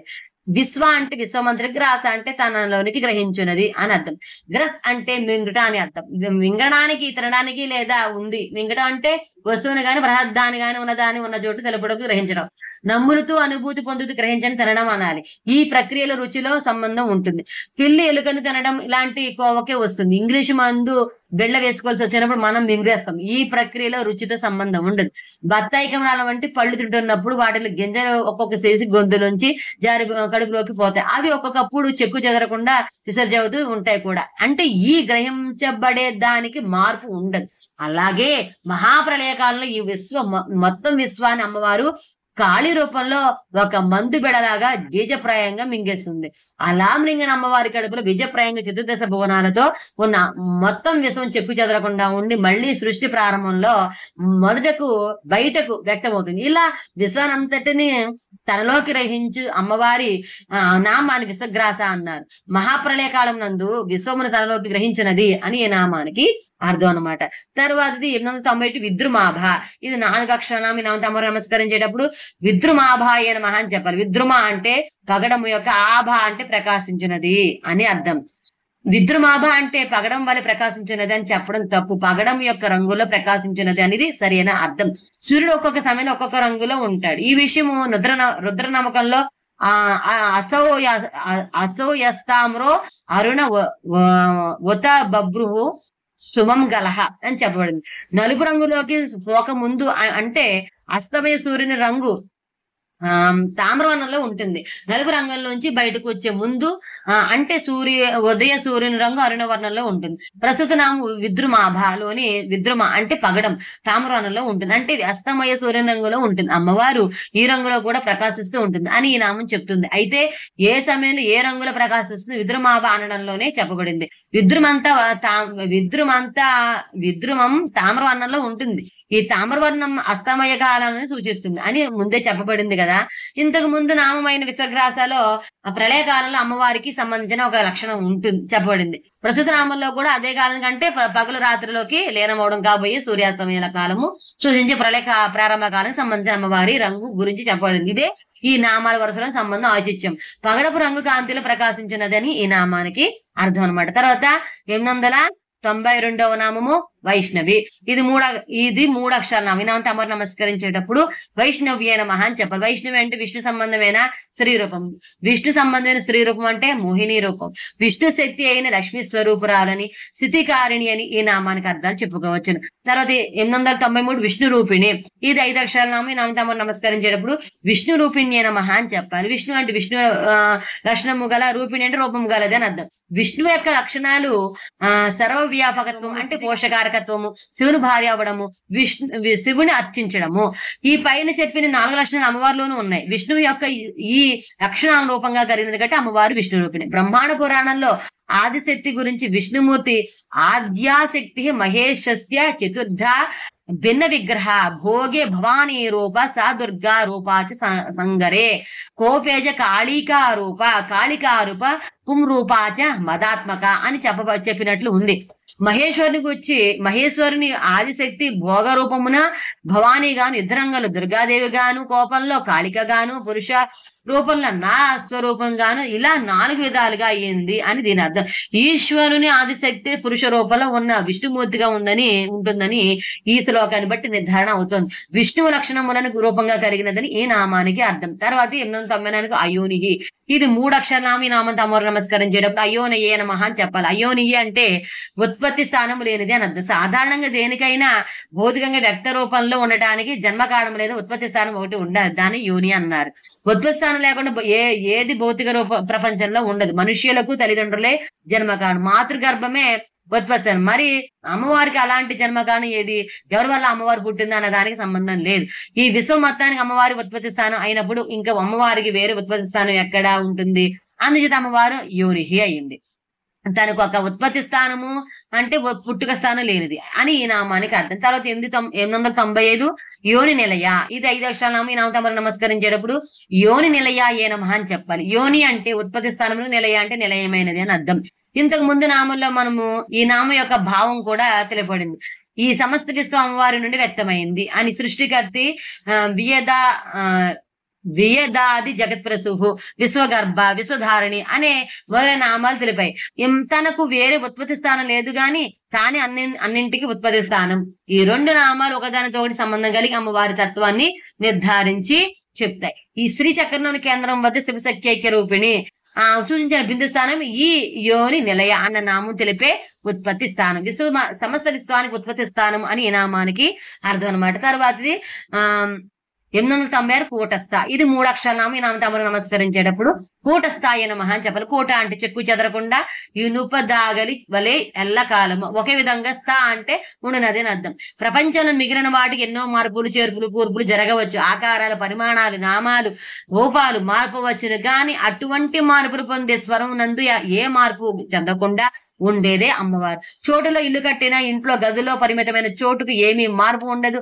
గోడల బ్రద్దలు ఇల్లు కూలిన ఆ గదిలో చోటుకు మాత్రం ఏమీ అవ్వదు. చెక్కు చెదరకుండా ఇల్లు కట్టుట పూర్వం ఎలా ఉందో ఇల్లు కూలిన తర్వాత కూడా అలాగే ఉంటుంది. ప్రతి వ్యక్తిలోని పైన చెప్పిన గదిలో చోటు అలాగానే ఉండి ఆ వ్యక్తి చేసే ప్రతి పనిని గమనిస్తూ వాటితో ఏమి సంబంధం లేకుండా ఆ పనులని సాక్షి మాత్రంగా గమనిస్తూ నిర్వికారంగా ఉంటూ ఆ వ్యక్తి దేహం చాలించిన తను మాత్రం చెక్కు చెదరకుండా అతని అంతరంగంలోని ఆత్మగా ఉన్న అమ్మవారిని కూటస్థ అంటారు. ఇలా ఉండగలగడం మనకు చిత్తంగానే అనిపిస్తుంది. అందువల్ల అలా ఉండగలగడాన్ని ఒక మాయా క్రింద పరిగణిస్తారు. ఈ మాయా లక్షణంతో అంతరంగాల్లో ఉండి అమ్మవారిని కూటస్థ అనవచ్చు. అమ్మవారి పంచదశాక్షరి మంత్రము 3 కుటుంబములుగా ఉంటుంది కాబట్టి అమ్మవారు కూటస్థ. ఈ కూటస్థ లక్షణం గురించి గీతలో కూటస్థో క్షర ఉచ్యతే, కూటస్థ మచల ధ్రువం అని చెప్పబడింది. చెక్కు చెదరని ఇనుప దాగలి వలె ఎల్లకాలం ఒకే విధంగా ఆత్మతత్వంగా ఉండినదని ఈ నామానికి అర్థం అనమాట. తర్వాత 897 కుల రూపిణి. ఇది 5 అక్షరాల నామం. ఈ నామంతో అమ్మవారు నమస్కరించేటప్పుడు కుల రూపిణ్యే నమః అని చెప్పాలి. కుల అంటే కులం యొక్క, రూపిణి అంటే రూపముగా ఉన్నది అని అర్థం. కులం అనే పదం రెండింటిని సూచిస్తుంది. వంశము, కులపథము. ప్రతి అరటి చెట్టు ముందు పిలకలాగా పైకి వస్తుంది. ఇలాంటి పిలకలు ఎన్నో భూమి నుండి బయటకు పొడుచుకు వస్తాయి. ఈ పిలకలన్నీ రావడానికి భూమి లోపల అరటి తాలూకు మూలకందం ఉంటుంది. ఈ మూలకందం రాబోయే అరటి పిలకలకు ఎలా ఉంటుందో అలాగే పుట్టే ప్రతి వ్యక్తిగా ఆ వ్యక్తి తాలూకు వంశానికి మూలకందం ఉంటుంది. ఈ మూలకందం రూపంలో ఉండి ఆ వంశాన్ని తరతరాలుగా అభివృద్ధి పద్ధతులు నడిపేది సృష్టి స్వరూపిణి అమ్మవారి. ఈ విధమైన వంశ పురోగంలో ఒక వైపు నుండి పితృయాన మార్గన శరీరాలు కల్పించబడుతూ భౌతికమైన వంశాభివృద్ధికి జరుగుతూ ఉంటుంది. ఇంకోవైపు దేవయాన మార్గన జ్ఞానపరమైన వంశం కొనసాగుతూ ఉంటుంది. ఈ రెండింటికి కూడా అమ్మవారి కారణం కాబట్టి అమ్మవారు కుల రూపిణి. ప్రతి వ్యక్తిలోని వెనుముక వెంబడి ఉండి సుషుమ్నా మార్గాన్ని కులపదం అంటారు. మూలాధారణ ఈ మార్గాన్ని మూలకందము ఉంటుంది. దీన్నే కులకుండం అంటారు. ఈ కులపదాన్ని అనుసరించే కులగణిని శక్తి అనే అమ్మవారు షట్చక్ర భేదం చేసుకుంటూ చిట్ట చివరకు సహస్రాల శివులు లీనమై ఆ జీవునికి ముక్తిని ప్రసాదిస్తుంది. కులపద రూపంలో జీవుని తరింపజేసే అమ్మవారిని కులరూపిణి అని అంటారు. పితృయాన మార్గం దేవయాన మార్గంలో వంశాన్ని పురోగమన అభివృద్ధి దిశలో నడిపించి శక్తి స్వరూపిణి అని, కులపదాన్ని అనుసరించి జీవులకు ముక్తిని ప్రసాదించే శక్తి స్వరూపిణి అని ఈ నామానికి అర్థాలు. తర్వాతది 898 వీరగోష్ఠి ప్రియ. ఇది 6 అక్షరాలు నామతమ్మను నమస్కరించేటప్పుడు వీరగోష్ఠి ప్రియ నమః అని చెప్పాలి. వీర అంటే వీరుల యొక్క గోష్ఠి అంటే సంభాషణ, ఎందుకు ప్రియ అంటే ప్రీతి కలది అని అర్థం. వీరులు అనే పదానికి చాలా అర్థాలు ఉన్నాయి. పూర్వ రోజుల్లో రాత్రిపూట గ్రామం యొక్క రక్షణ కోసం కొందరు నియమించేవారు. వాళ్ళు 2 రకాలుగా ఉంటారు, భైరవులు, భద్రులు. కేకలు కోతలు పెట్టి విషయ ప్రసారానికి దోహదపడే వారిని భైరవులు అంటారు. వీళ్ళు గ్రామ విధులు చరిస్తూ గ్రామ రక్షణకు దొరపడేవారు.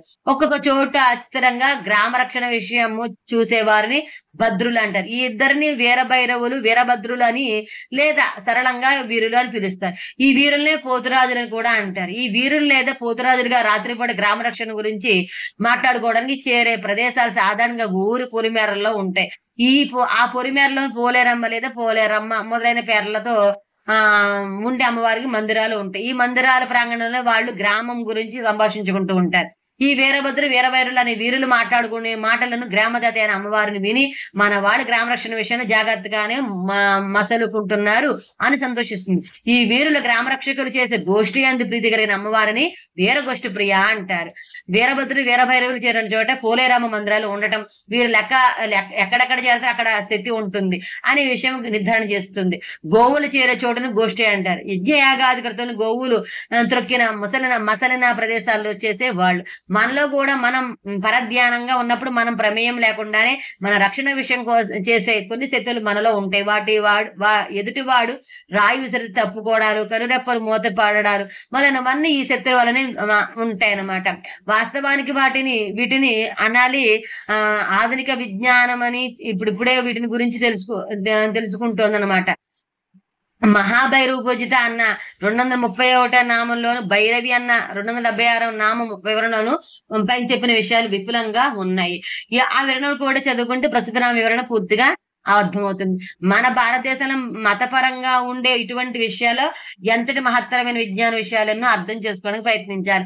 బాండాసురాది రాక్షసులు చంపినప్పటి వీరగల గురించి చెప్పే శాస్త్రనామాది స్తోత్రాలు వినుటలో ప్రీతి చెందునది అని, ఉపాసక శ్రేష్ఠుల యొక్క బ్రహ్మ విద్యాపరమైన సంభాషణ వినుట యందు ప్రీతి గలది అని. వీరులు అంటే బ్రహ్మ విద్యాపరులు అని అర్థం అన్నమాట. గ్రామ రక్షకులుగా పనిచే వీరుల సంభాషణ గ్రామ దేవతలుగా వినుటలో ప్రీతి గలది అని. మన రక్షణకై మనలో అజ్ఞాత శక్తులుగా పనిచే భైరవాది రక్షణ స్వయం ప్రేరక సహాయగా శక్తులు పనిచేయటలో ప్రేరక సహాయ శక్తుల పనితీరులో వినుటలో ప్రీతి కలది అని ఈ నామానికి అర్థాలు చెప్పుకోవచ్చు. తర్వాత 899 వీర. ఇది 2 అక్షరాలు ఈ నామతో అమ్మవారు నమస్కరించడం. వీరాయ నమః అని చెప్పాలి. వీర అంటే వీరత్వం గలది. వీర అంటే పదము యొక్క స్త్రీ రూపమే వీర అని అర్థం గాని వీరుని భార్య అని కాదు.